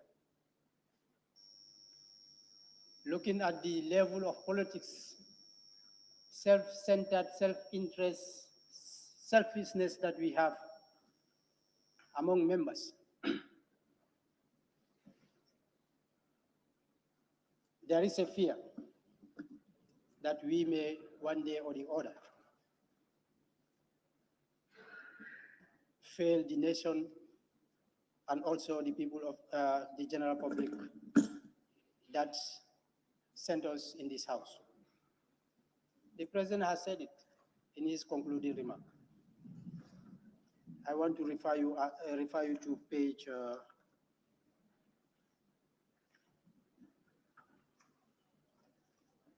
okay. Yes, page 53. Is it 53?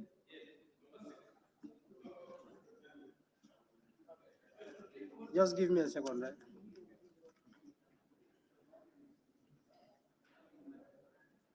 Anyway, I have it. 63. Okay, page 63, bullet point 14, right? No, 15. Bullet point 15 or paragraph 15. Thank you, Honorable Member, for that. It states, in whatever you do, let the interests of the nation come first. To deliver, it is imperative that you walk along bipartisan line, as alluded to the President and emphasized by some of the members that took the baton yesterday.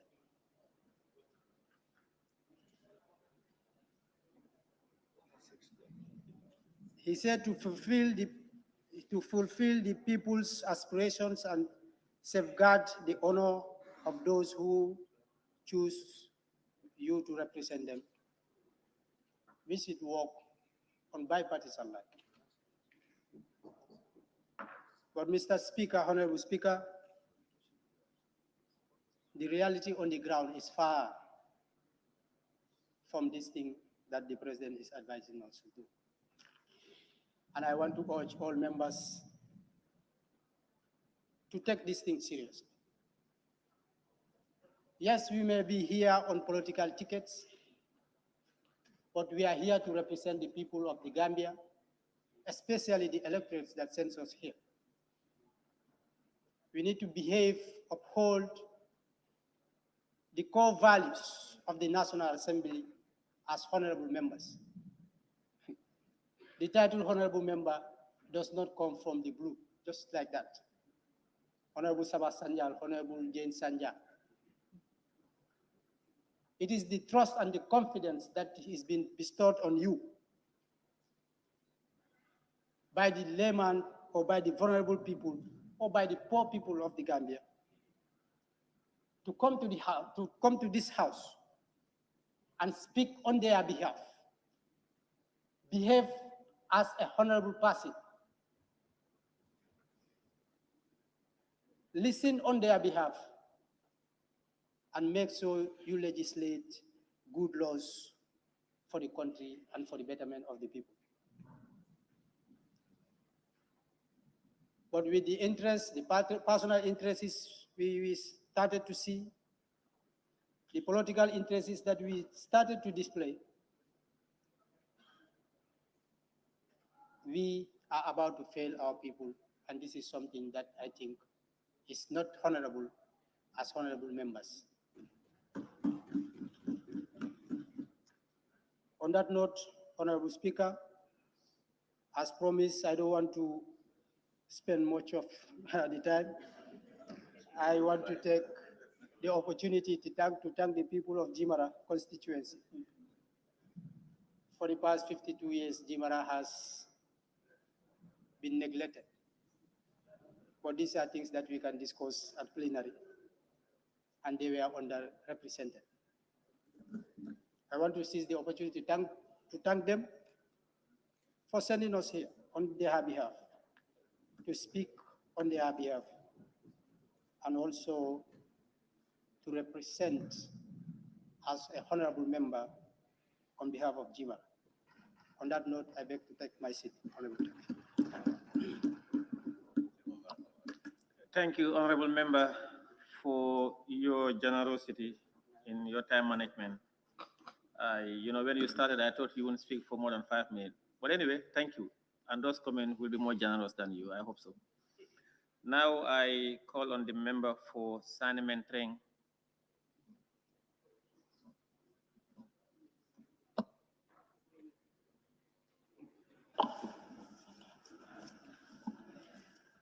Thank you for giving me the floor, Honorable Speaker. First, I have to acknowledge the presence of the Vice President of the Republic of the Gambia for being with us since yesterday on behalf of the President of this nation.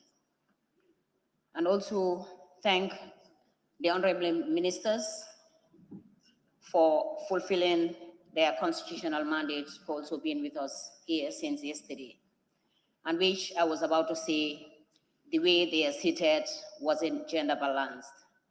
But fortunately, Honorable Minister for Gender, Children and Social Welfare is with us.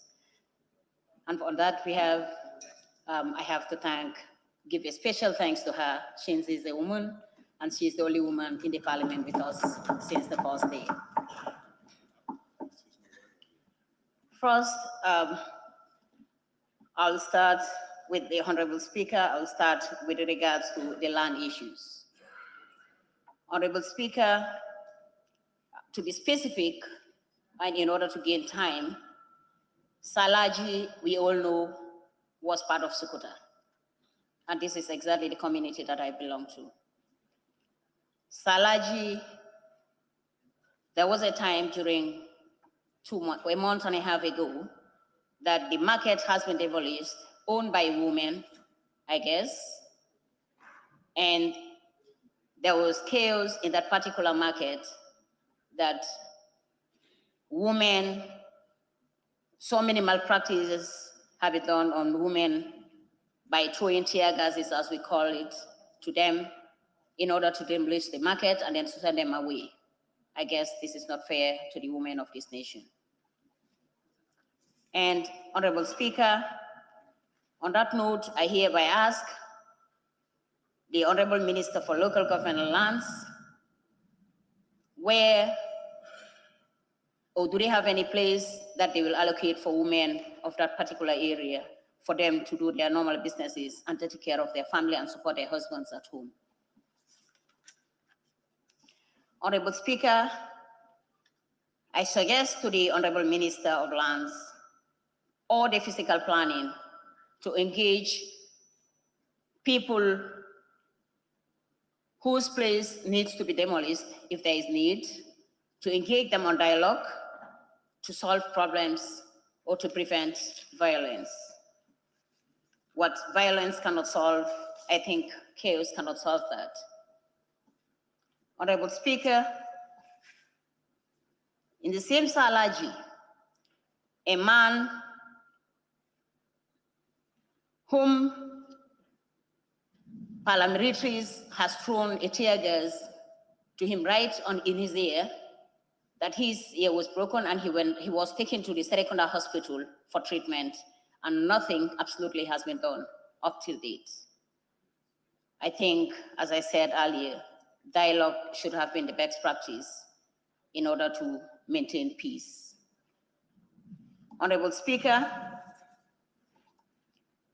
lands has been claimed by people who doesn't even know how it was inherited, and yet the Minister of Lands or the physical planning will give those people the lands that does not belong to them. And I have evidences of those lands, those particular lands, and which I guess. Order, please. Point of order. Sit down. Yes, can we hear your point of order? Member for Lower Salu. Thank you, Honorable Speaker. Clause 29th of the standing order. 29 years. Content of the speech. Every member shall restrict his or her observation on the subjects under discussion. I guess the member for Parliamentary is deviated. Yes. Thank you, Honorable Member. As I indicated earlier on, the President's statement touches on all sectors. So, however, I will advise the Honorable Member that we concentrate on the President's statement for speed of time. Thank you. Honorable Member, you may continue. Thank you very much, Honorable Speaker. But I think this is about constituencies matters. And a nation, without the combination of these constituencies, there will not be a country. And basically, I think these problems are affecting various constituencies, not only Parliamentary, but other constituencies. But nevertheless, thank you very much, and I will proceed. Honorable Speaker, with the issues of victims, the victims of April 10th and 11th, and also the victims of July 22nd. Honorable Speaker, these are our own sisters and brothers, aunts, daughters, and sons. I think there was a time that $50 million was repatriated among these victims, and yet some are still complaining that they don't even have a place to live, or some have not benefited from this medical treatment. And Honorable Speaker, I am appealing to the Line Ministry to look into that properly. These are people who deserve a good health and a good living. Honorable Speaker, with the issue of women gardening countrywide, basically in Parliamentary constituency. Honorable Speaker, we've all heard from the President of the Gambia that women, during his campaign, that women will no more use the well and ropes to water their gardens, but instead they will use the internet services, but instead they even lack water. Honorable Speaker, through this sauna that the President have submitted or have presented to this August Assembly, presenting that women, much is settled in the sector, in women's sector. I'm appealing to the President to look into that properly, to support women in their gardens with the respective ministry. Honorable Speaker, the remain of solo standing. Yes, I know the issue has been going to court, but please, the remain of solo standing has to be given to the family, at least for a proper burial. Honorable Speaker, with the issue of the PIU, that is the security sector, even on our nomination day at West Coast Region, we were attacked by the PIU, seriously. And still, nothing has been done. I think the line ministry has to come up with something that this must stop in the Gambia for people to be maltreated, even on their nomination day. And these are our own sisters, these are citizens of the Gambia, these are our own brothers, these are our own mothers who were affected seriously, and nothing has been said up to date.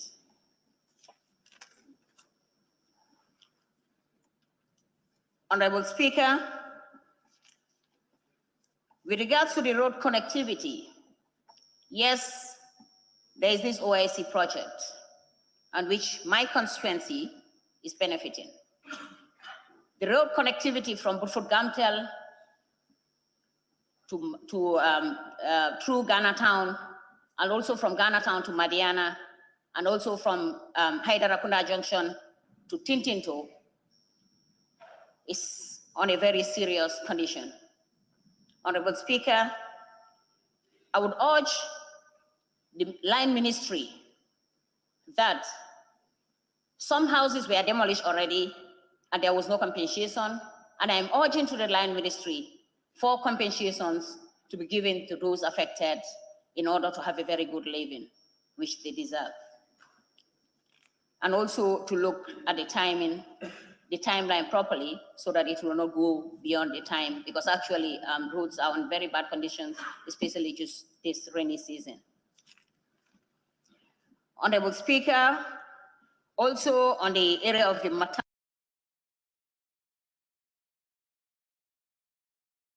maternal mortality.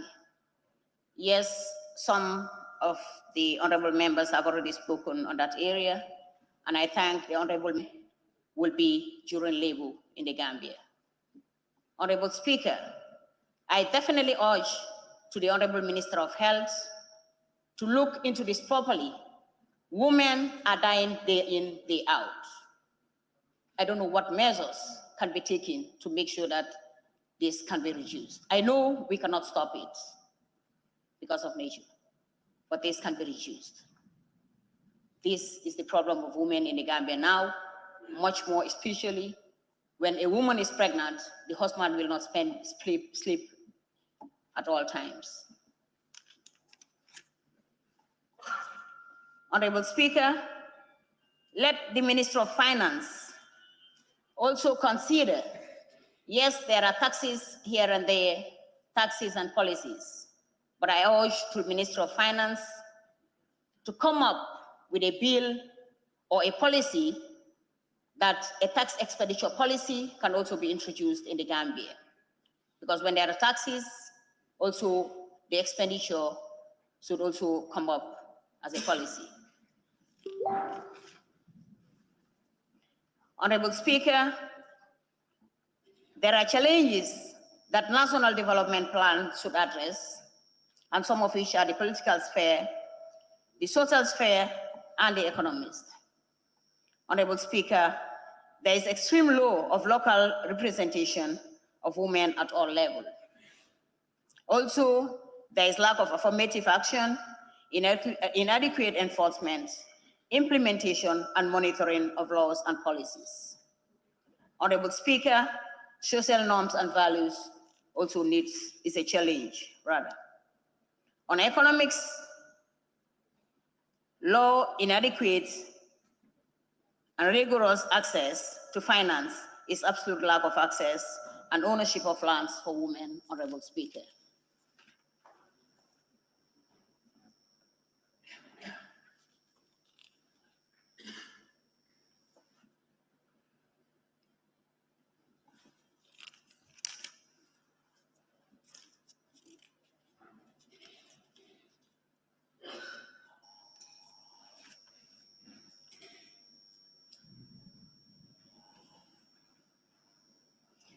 Honorable Speaker, disaster occur, especially during the rainy season, that is the flood, and also the fire breakage.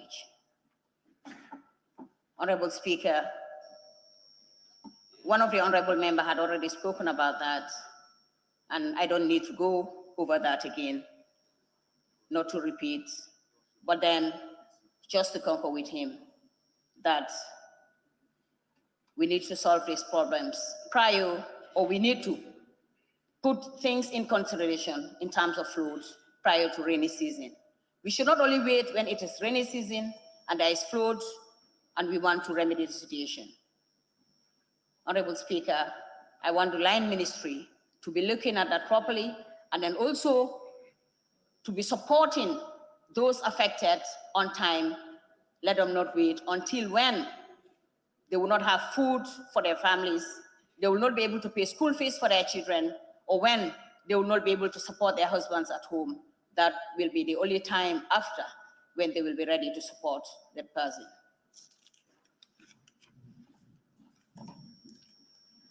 Honorable Speaker, with the issue of our girl children in Arabic schools, yes, there is support for girl children in Arabic schools, or for schools.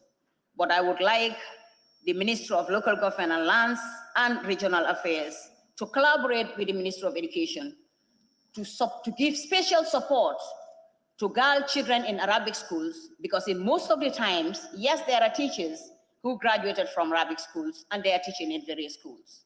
But also, this can be an additional support still to girl children in Arabic schools, because to my own observation, that most of the time, when these girl children graduated from Arabic schools, few things that they can always do is just to go and get married, or they will teach in various schools. Nothing more will be done for them as a minister or ambassadors or so. Honorable Minister, with the issue of transport, works, and infrastructure, Honorable Minister, we've all seen a company who supported the government, I will say, by giving the Gambia some buses. Honorable Speaker, I expect the transport works and infrastructure to explain to the general public how those buses came into the Gambia and were they on loan basis and how much is spent and what will be the term of payment.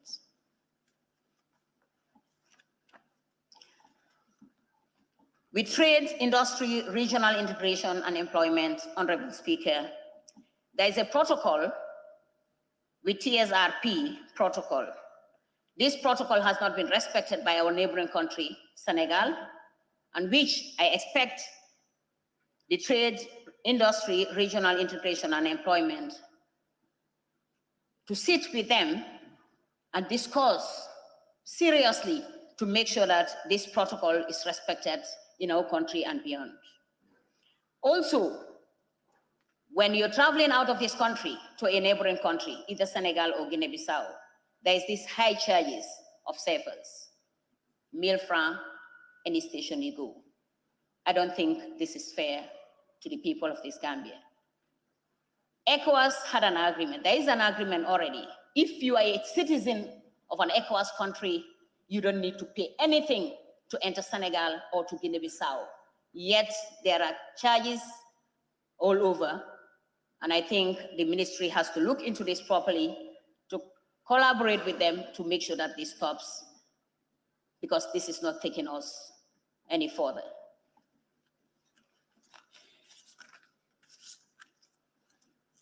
Honorable Speaker, With the issue of fisheries, water resources, and National Assembly matters, fisheries, basically, Honorable Speaker, we've all seen that there are Chinese, Senegalese, and people from other areas, from other states, coming into our country, getting our fish, taking it to their country, or selling them on a very high rate.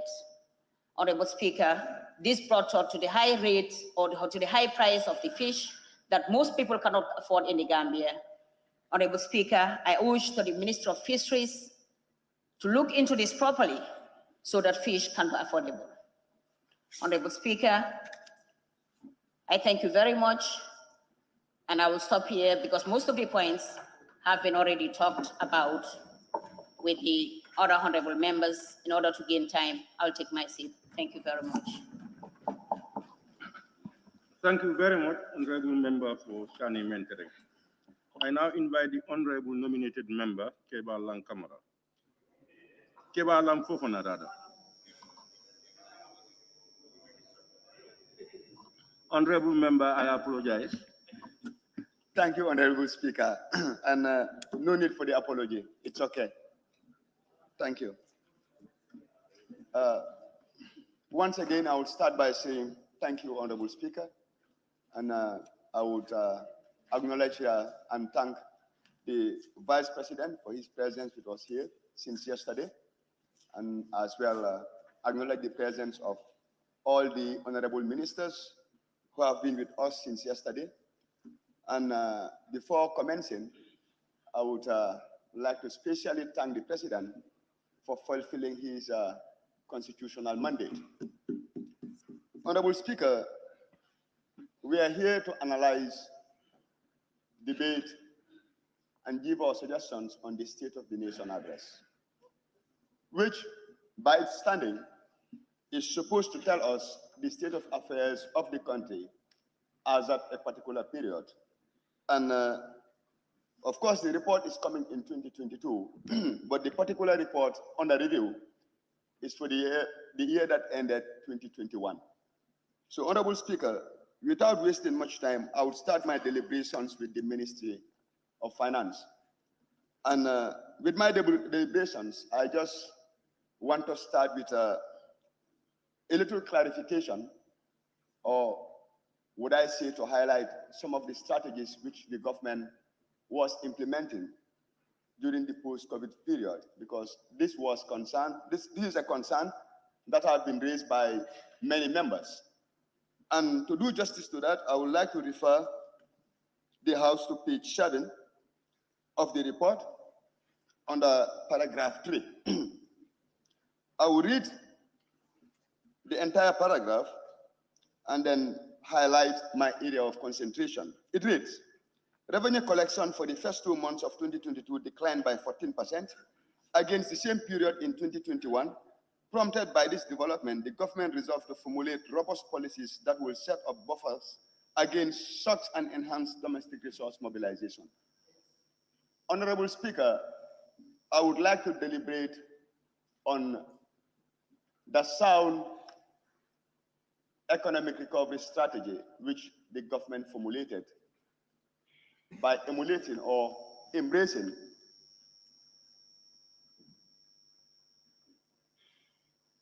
policies and principles that will strengthen the domestic resource mobilization prowess of this country.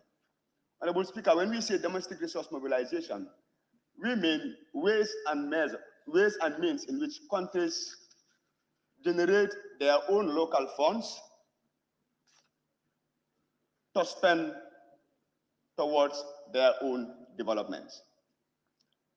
If you look at the current report, you realize that the total debt payment of the government stands at 5.01 billion.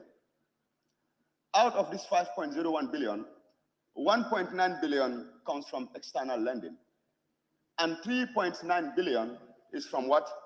Domestic borrowing, which means the government is confronted with what? Inadequate resources. So what is the government trying to do now? The government is saying, look, we are not saying that we would not borrow, but we want to enhance what we can collect locally. If we support the government in this strategy, it will yield so many dividends. One of which is domestic resource mobilization is the most reliable source of public funding. It's the most reliable source of what? Public funding. Because it is in your hands. You are not relying on what? Developmental partners. You are not relying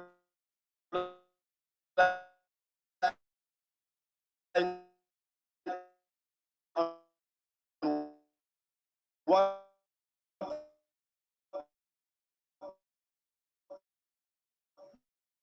donor agencies.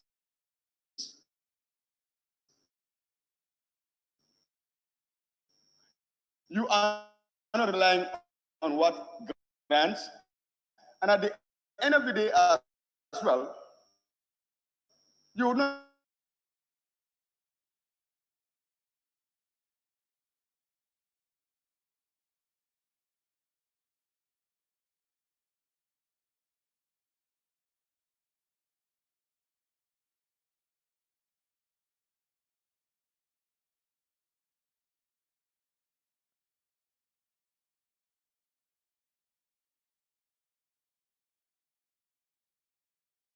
today as well, you are at liberty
better employment opportunities.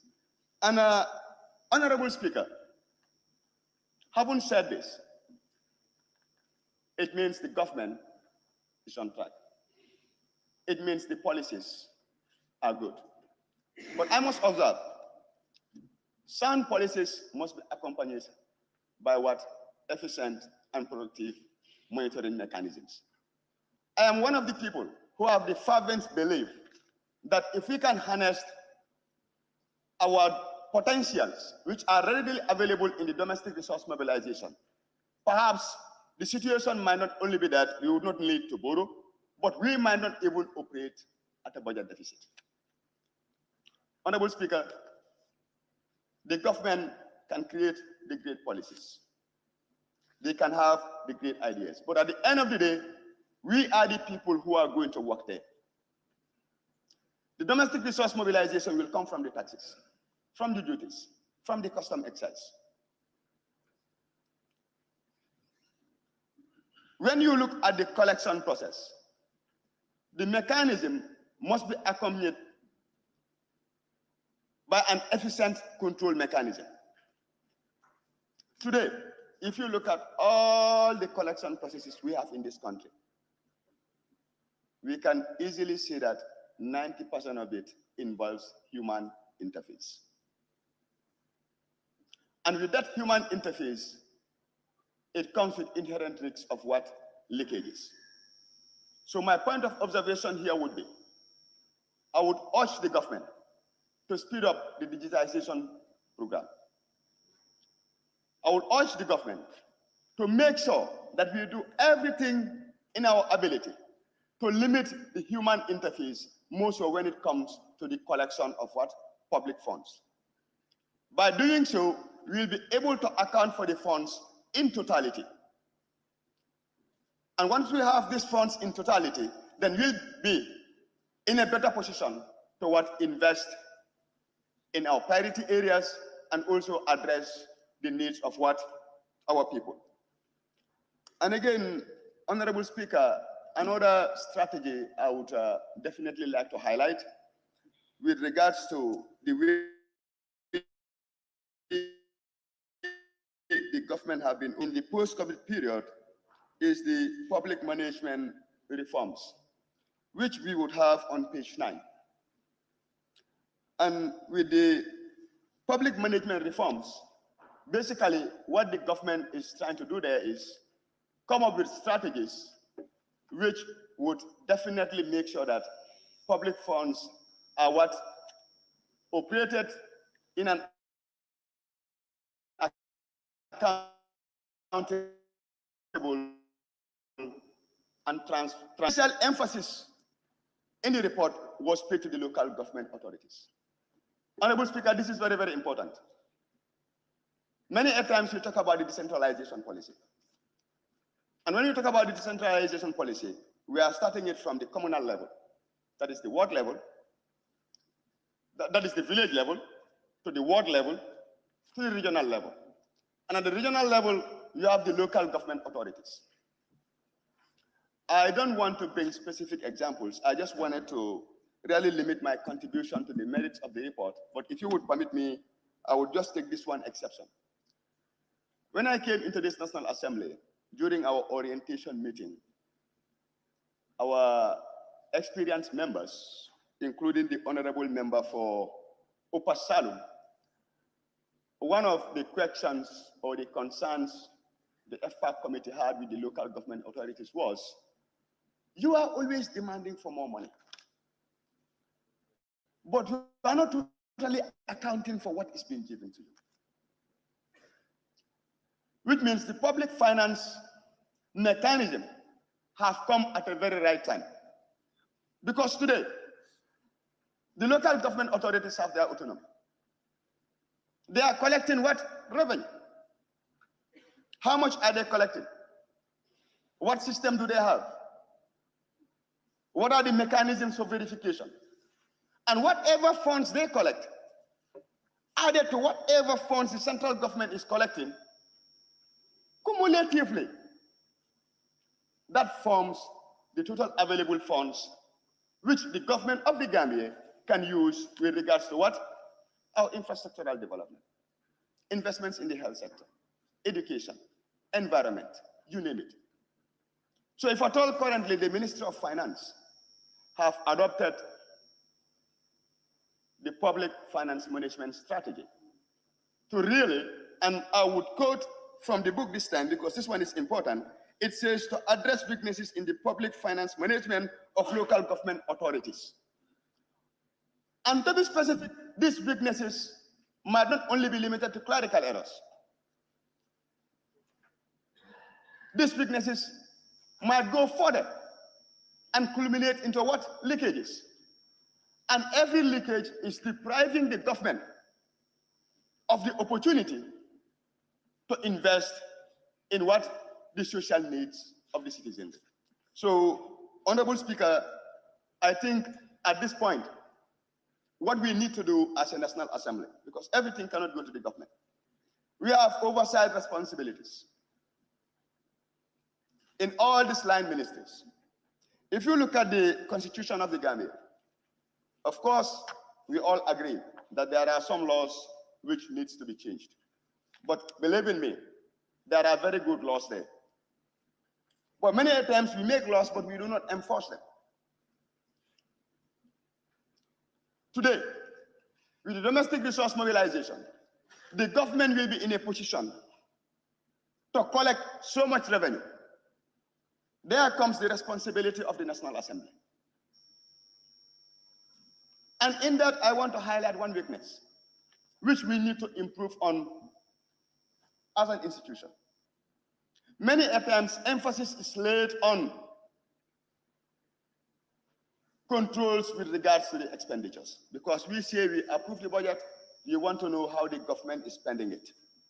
But what we forget to know also is the money the government is taking to fund those ones, part of it is coming from the local funds. And those local funds are collected by state agents. And not for once have we engaged in the audits of revenue. So I will urge this assembly, if at all it is a legislative gap, let us what? Make sure we come out with the necessary legal instruments which will ensure that the emphasis we are placing on the auditing of the expenses, the same emphasis are laid on the auditing of what? The revenue. A classical point in hand is this. And if I'm wrong, someone can correct me from the floor. I believe that this country doesn't have a problem of expenditure. The Ministry of Finance was able to what? Cut over 1.3 billion from the approved budget of 2022 rather. As for the revised budget that was presented to this August House for approval during our sitting up in the month of July. But during the same period, when they reported, we realized that there was a reduction in revenue of how much? Almost 3.3 billion. Which means our greatest problem is in what? The revenue aspect. We were able to reduce our expenses, but we were not able to add a single dollar on the revenue. And as a result of that, instead of the deficit going down from 2-point-something million, it rose up to almost what? 5 billion. So which means we have to pay greater emphasis on the revenue as well. The mechanisms are great. I applaud the Ministry of Finance. It is a great initiative. It will give us economic independence, but the road to its attainment, it's not going to be easy. The road to its attainment requires what? Selfishness. It requires being principled, and it requires that the control mechanisms have to be effective, and the National Assembly also must play its point. Honorable Speaker, at this juncture, I would just want to conclude on the issue of the Financial Ministry with a little contribution on the public-private partnership initiative that the government is coming with. The government cannot do it alone. haven't realized that today, if you go to many countries, it is through government's partnership with the private sector that they've been able to develop, that they've been able to move ahead. And I would like to say this, that the National Assembly would not hesitate to give the government the required support it required to really make sure that that particular bill, when presented to the Assembly, is given the needful that it requires. Honorable Speaker, at this juncture, I would move to the Ministry of Agriculture. We should be on page 12. In the Ministry of Agriculture, it is in accordance with the report of the President, it is remarkable to note that there have been significant improvements in crop production. There have been significant improvements in the poultry production as well. But many of these can be attributed to the previous year, because if you look at the SONA report of 2021, you will realize that the Agricultural Ministry did make distributions of dozens of tractors. Seeds were given to farmers. So it means with the right investment, we can have improved results.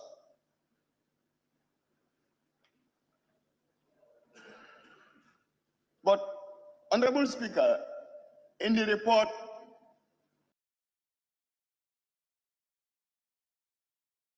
I was hoping to see the value addition.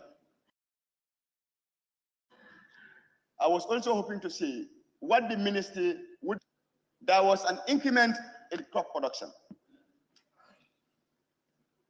That increment in crop production can only bring something of substantial value to the farmer if at all the post-harvest losses are what reduced and reduced significantly.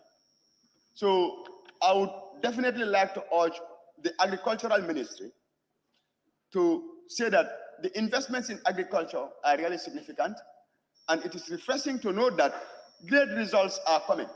So now let us move to the next stage. How do we add value to the vegetables that our mothers, our sisters are really producing from the agricultural farms? How do we make sure that the mangoes that are being planted into this country are transformed into something else before sending them as raw materials out of this country or allowing them to be perishable goods? How do we make sure that our small farmers also, we expose them to what other markets, whereby they will have what opportunities which will add value to what they are having, you know? And the other observation I made was that it is reported that over 6,000 hectares of rice was cultivated. But this is significant. But what is the benchmark? How does this help towards our drive of food self-sufficiency? This would have helped. So that as a National Assembly, we would also be in a position to know the gaps.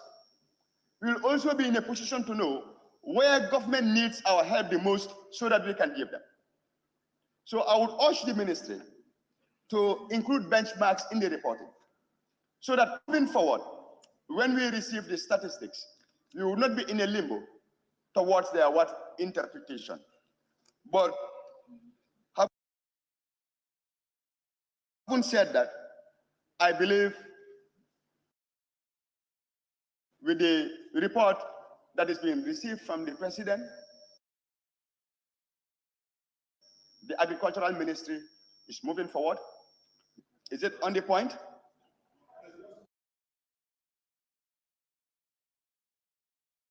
I would allow you, but if it is something, kindly allow me to go. On the point I'm discussing. Okay, you may go.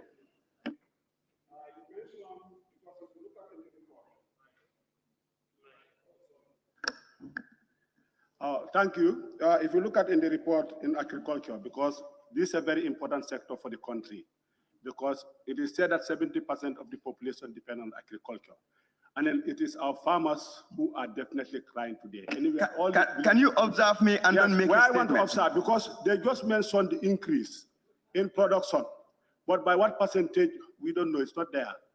Thank you. You may take your seat. That's exactly what I'm saying. I said we need benchmarks.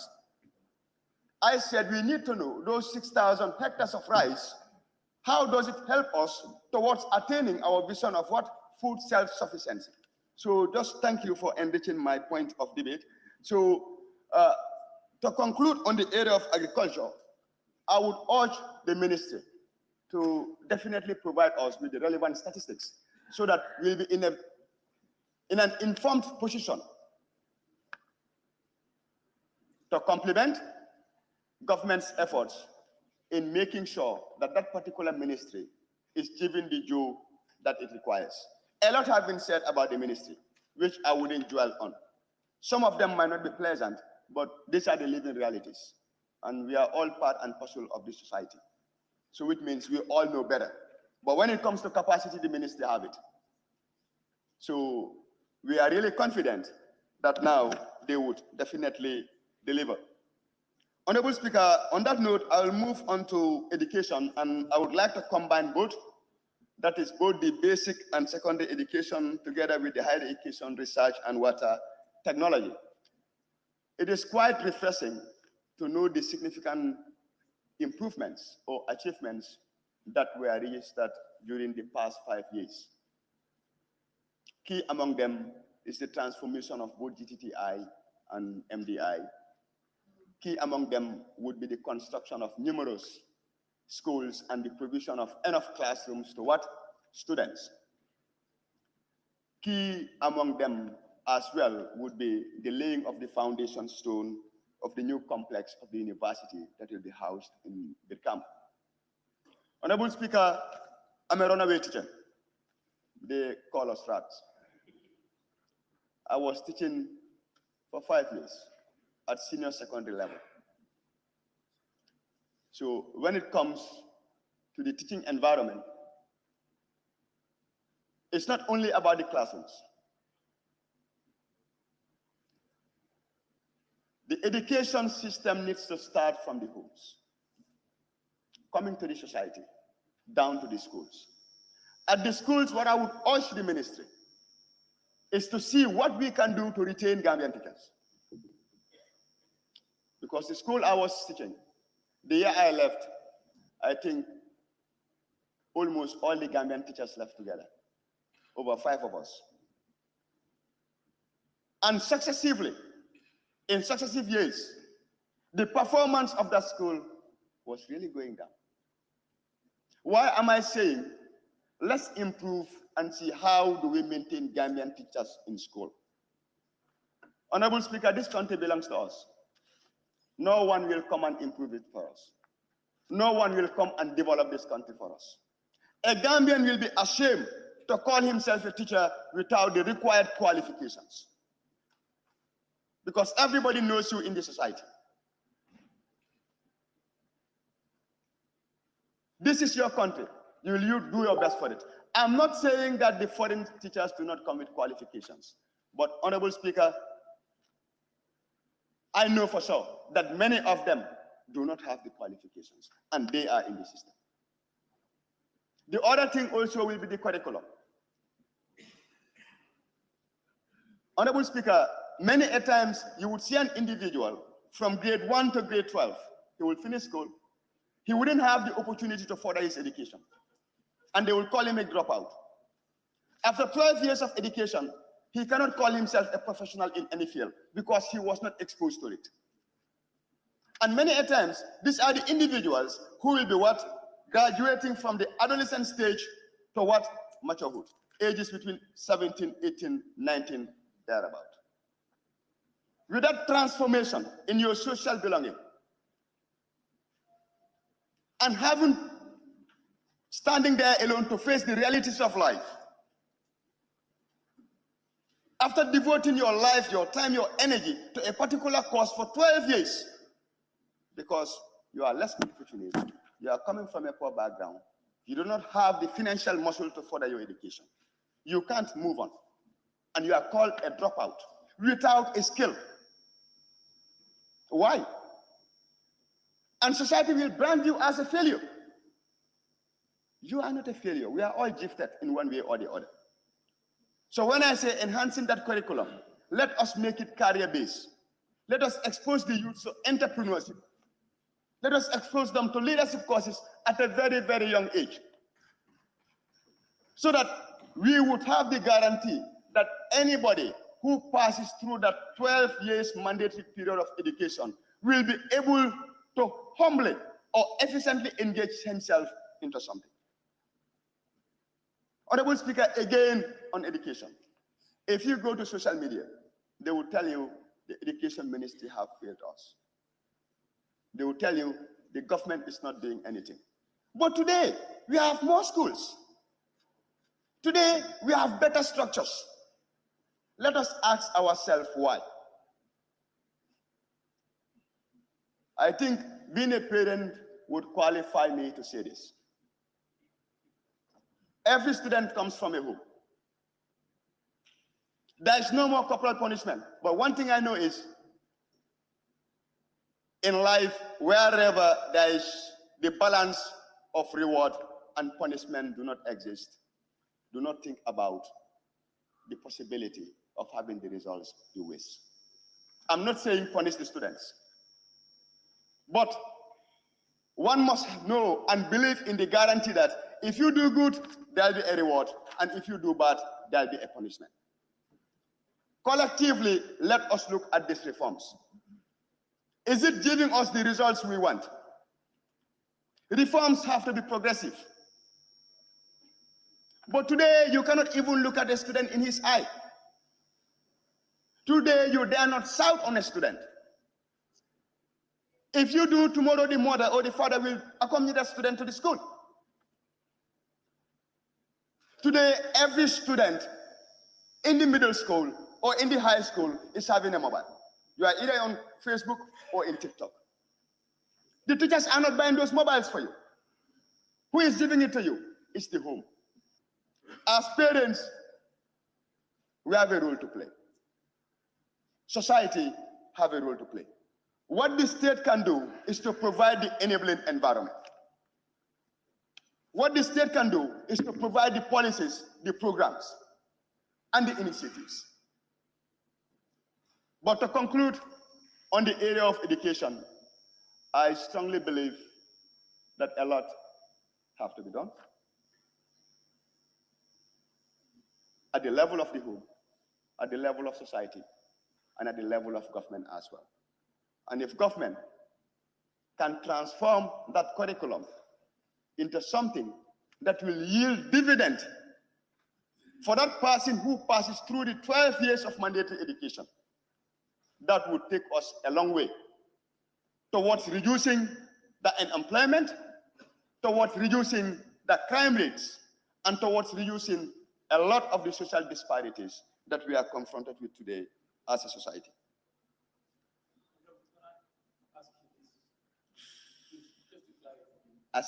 As a member, I'm not allowed to take questions. You can only contribute to what I'm saying. You want to contribute? Yeah. Okay, yeah. you may go on. For, mandatory education is what I want to inquire about. Whether that education, grade 12, 1 to 12 is mandatory. And that's what I want to make clarification. Okay, sorry. Forget about the nomenclature I use. All I wanted to say is passing from primary 1 to grade 12. Okay? If that helps all of us to better understand it, I'd rather stick with that particular description. Honorable Speaker, I would have discussed about the issue of the Ministry of Youth, but before that, Honorable Speaker, I would go to the Ministry of Trade, Integration, and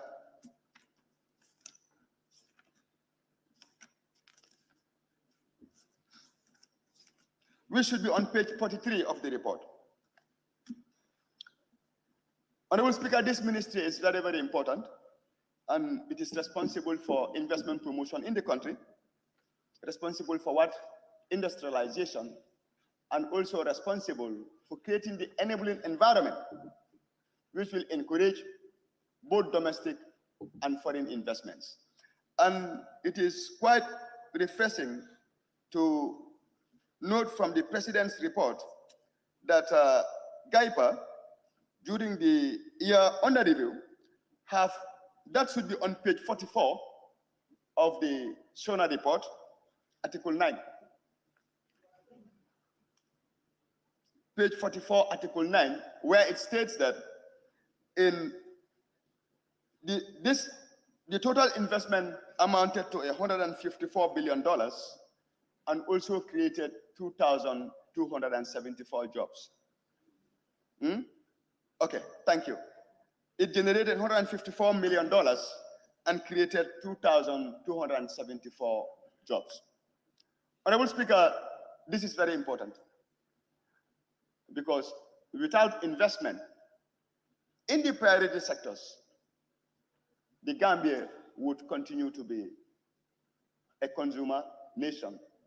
And our quest is to graduate from that level and start producing the key commodities that we need. Honorable Speaker, towards that, I want to make some contributions. GAIPA in its mandate is tasked with the responsibility of attracting investment and creating the enabling environment by giving incentives to these investors that will encourage them. Some of these incentives comes as what? Expenses to the state. The honorable member from Sani Menterang did talk about tax expenditures. When we say tax expenditures, these are the exemptions. These are the waivers that government gives. And they become reductions from what? The revenue that was supposed to be collected. Which means that many of these investors, or all of these investors, one of the requirements is they would come with a business plan. They'll make a proposition. There'll be an attached budget. In this attached budget, it will disclose the total value that they intend to invest. And it will also disclose the number of jobs that their investment can create. Honorable Speaker, one thing I want to note is the threshold to be qualified for a special investment certificate in the Gambia is $100,000, which is very, very minimal when compared to other nations. I was fortunate to be part of a team that went to Rwanda, and I can report to you for certain that the threshold in Rwanda to be qualified for a special investment certificate is $50 billion. But, Honorable Speaker, the most worrying aspect is not the threshold alone, but that it is based on promissory note. This is worrying, because today we are reporting $154 billion. This is what was given to the president. How sure are we that all of this investment happened? And that's the next level of my presentation. If at all the Ministry of Trade, through GAIPA, will really serve their purpose, there should be a sound monitoring and evaluation system. When investors come with a very beautiful business plan, you give them incentives. As for these incentives, they'll be qualified not to pay taxes. They'll be qualified not to pay duties. Those taxes and duties would have been revenue for the state, which would have been invested in priority areas. But the government is giving you the opportunity not to pay because they believe that the investment you will be doing in the country will yield dividends that will supersede whatever tax you are supposed to pay. But many a times, what will happen is the follow-up to ensure that the actual value of those investments are made is not done. And, Honorable Speaker, I would like to submit through the Office of the Vice President to really look into those companies who have benefited over the years who have benefited in these special investment certificates. And let's look at their performance level. Because if you go to the GIPA Act, in section 39, it is telling you that the agency will evaluate those companies with regards to what their performances. And why are they evaluating them? So that if they fall short, the certificates will be revoked.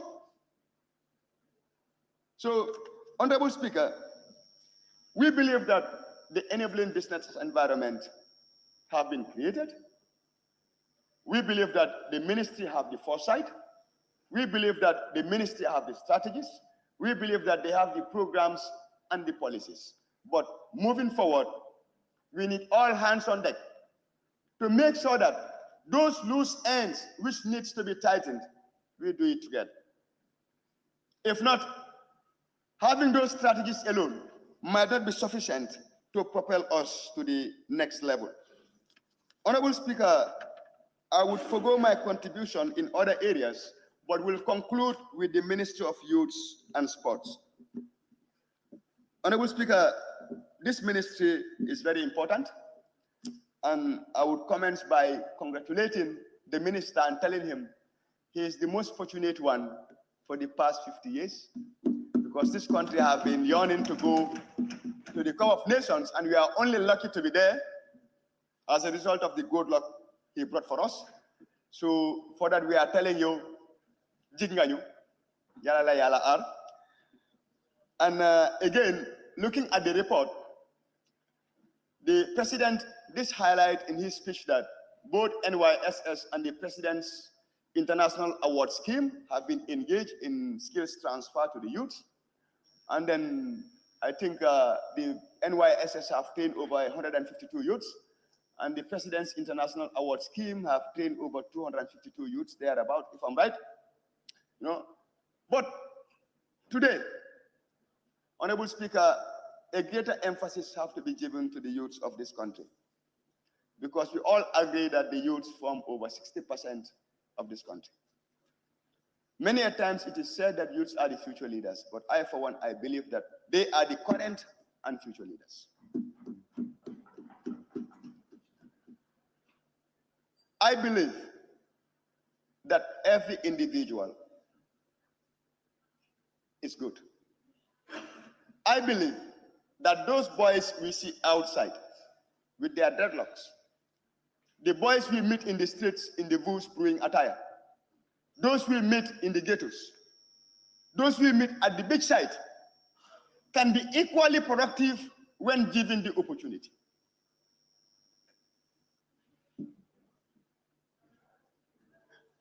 Many a times, the problems confronting the youths are coming from the homes. Our society values pen and paper. If you send your child to the school, he doesn't come with good results, what do you tell him? It's a baraka. You don't take it. Not knowing that pen and paper is just an art to give you a profession. That individual is deprived of the counseling, the proper one, at a very tender age. Woe betide on him if at all at grade 12 he happens to fail. The home will call him an outcast. Society will call him a dropout. Honorable Speaker, collectively, as a people, we should not fail them. That's why I'm happy with the Education Ministry coming up with the second chance. But I'm deliberating on the Ministry of Youth and Sports. I believe part of the strategies of the ministry should be, let's call it any name, but let it be an outreach program targeting those zones, those hotspots that we believe these youths normally sit. Let us cancel them. Part of our drives also should be to expand the current skills transfer programs that we start. Because if not, currently we are all blaming the Ministry of Interior that crime is on the rise. That is the effect. But what are the causes? Mental problem is real, and it is here, and it is prevalent in the youth. Society is rejecting them, calling them a failure. And the benchmark for that evaluation is based on what? Education. Honorable Speaker, many people are going to office every day, but at the end of the month, that Senegalese man sitting in my corner selling cafe tuba earns more money than they do.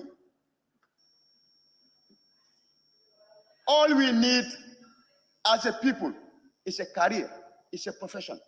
So I think it's high time we inculcate that sense of responsibility in our youth, but it must start with a paradigm shift, which requires a greater advocacy, starting from the homes to the society and then to the schools.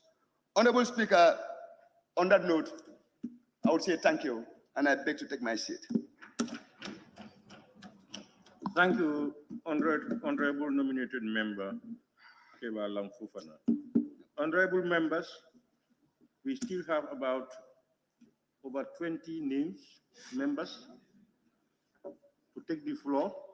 A reminder, I now invite the Honorable Nominated Member, Fatou K. Jawara.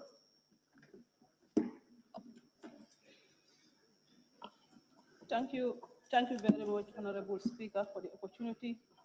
I will also like to join my colleague to commend the President of the Republic of the Gambia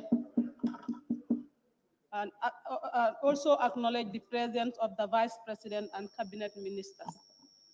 Honorable Speaker, I begin my intervention on Minister of Gender, Children and Social Protection under page 28.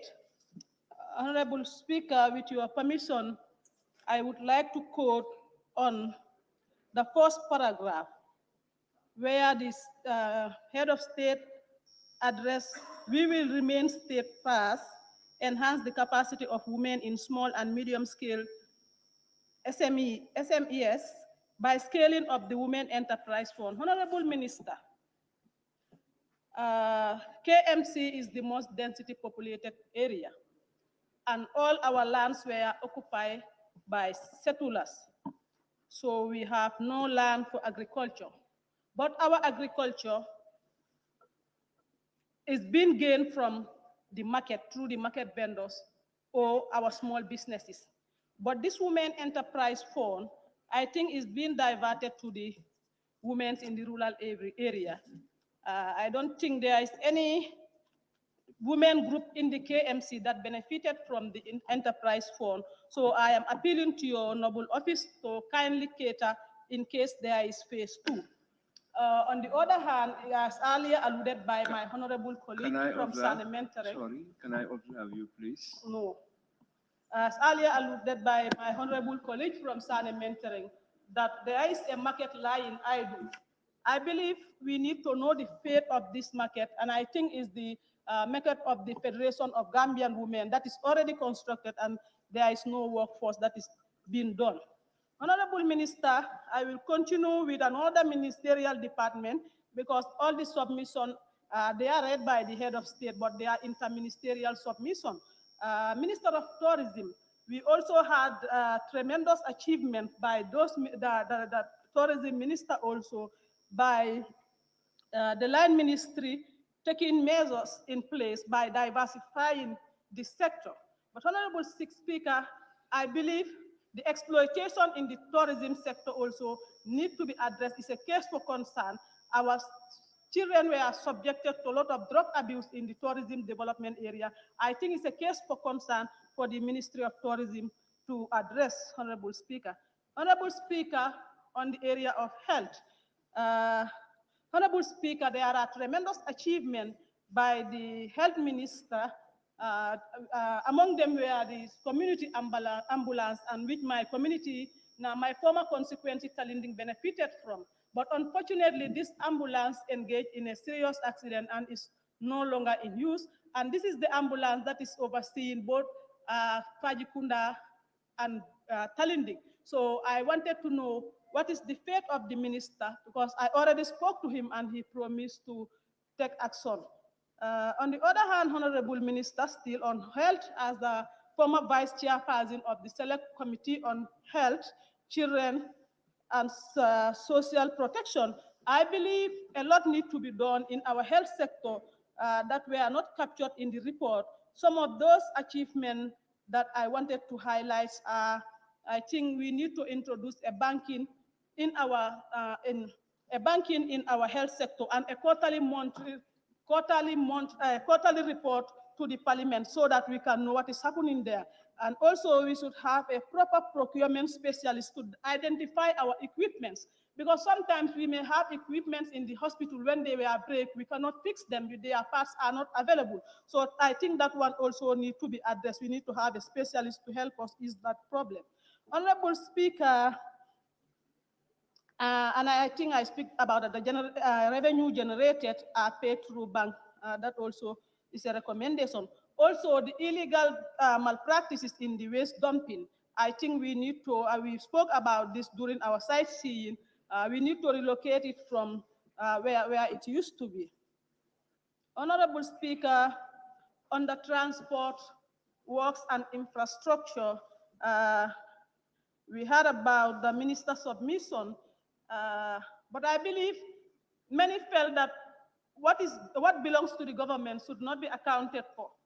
I raised a parliamentary question during the fifth legislature that we have a bus lying idle in one of our feeder garage in Latakunda, and the minister promised to take it upon himself to look what transpired, but yet still there is nothing that was done. The bus is still lying there. I think you need to check on that also as well.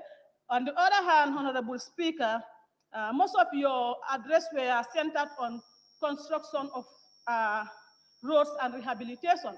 But I think one of the burning issues today is the cost of high cost of transportation, which I believe the minister needs to address, because it's like there is no control mechanism in our transportation sector. The current sit-down strike of the union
If you want to receive monies from UK, Europe, USA, Canada, Switzerland, and the rest of the world, Supersonic's money transfer has got you covered. With the largest payout network in the Gambia, you can now receive your monies anywhere you are, from Kartong to Koina, with less hassle. Yes! You can receive monies from your family and friends in UK, Europe, USA, Canada, Switzerland, and the rest of the world with our safe, secure, fast, and convenient service that offers you the largest selection of payout locations in the Gambia. Supersonic's money transfer. We are currently in 34 African countries and counting, giving you quality money remittance services that are second to none. Visit the Google Play Store or the Apple Store today to download the Supersonics Money Transfer app and enjoy excellent money transfer services only with Supersonics.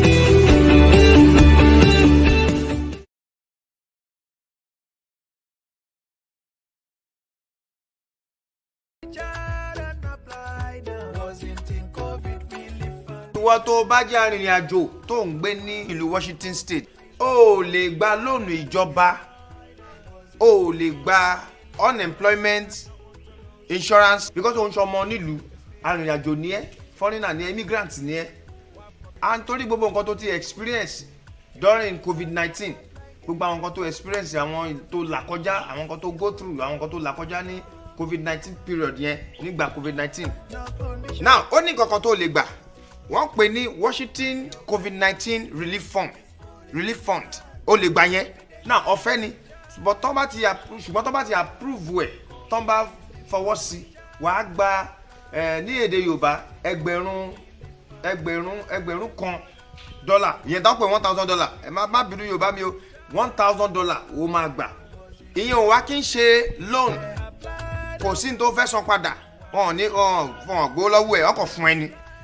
Gbogbo information tó fún wọn, nǹkan táwọn consider ni nǹkan tó là kọjá, so wọn bájọba ṣiṣẹ́, ó wà safe, wọ́n tọ́jú ẹ̀, ó dẹ̀ wà protected. Wọn ò ní sọ fún ìjọba, wọn ò dẹ̀ ní sọ fún ICE, wọn ò ní sọ fún anybody, information is safe. Ó lè, tó bá fẹ́ contact àwọn WAWAC, ó lè ṣe lédè Yorùbá gan pàápàá.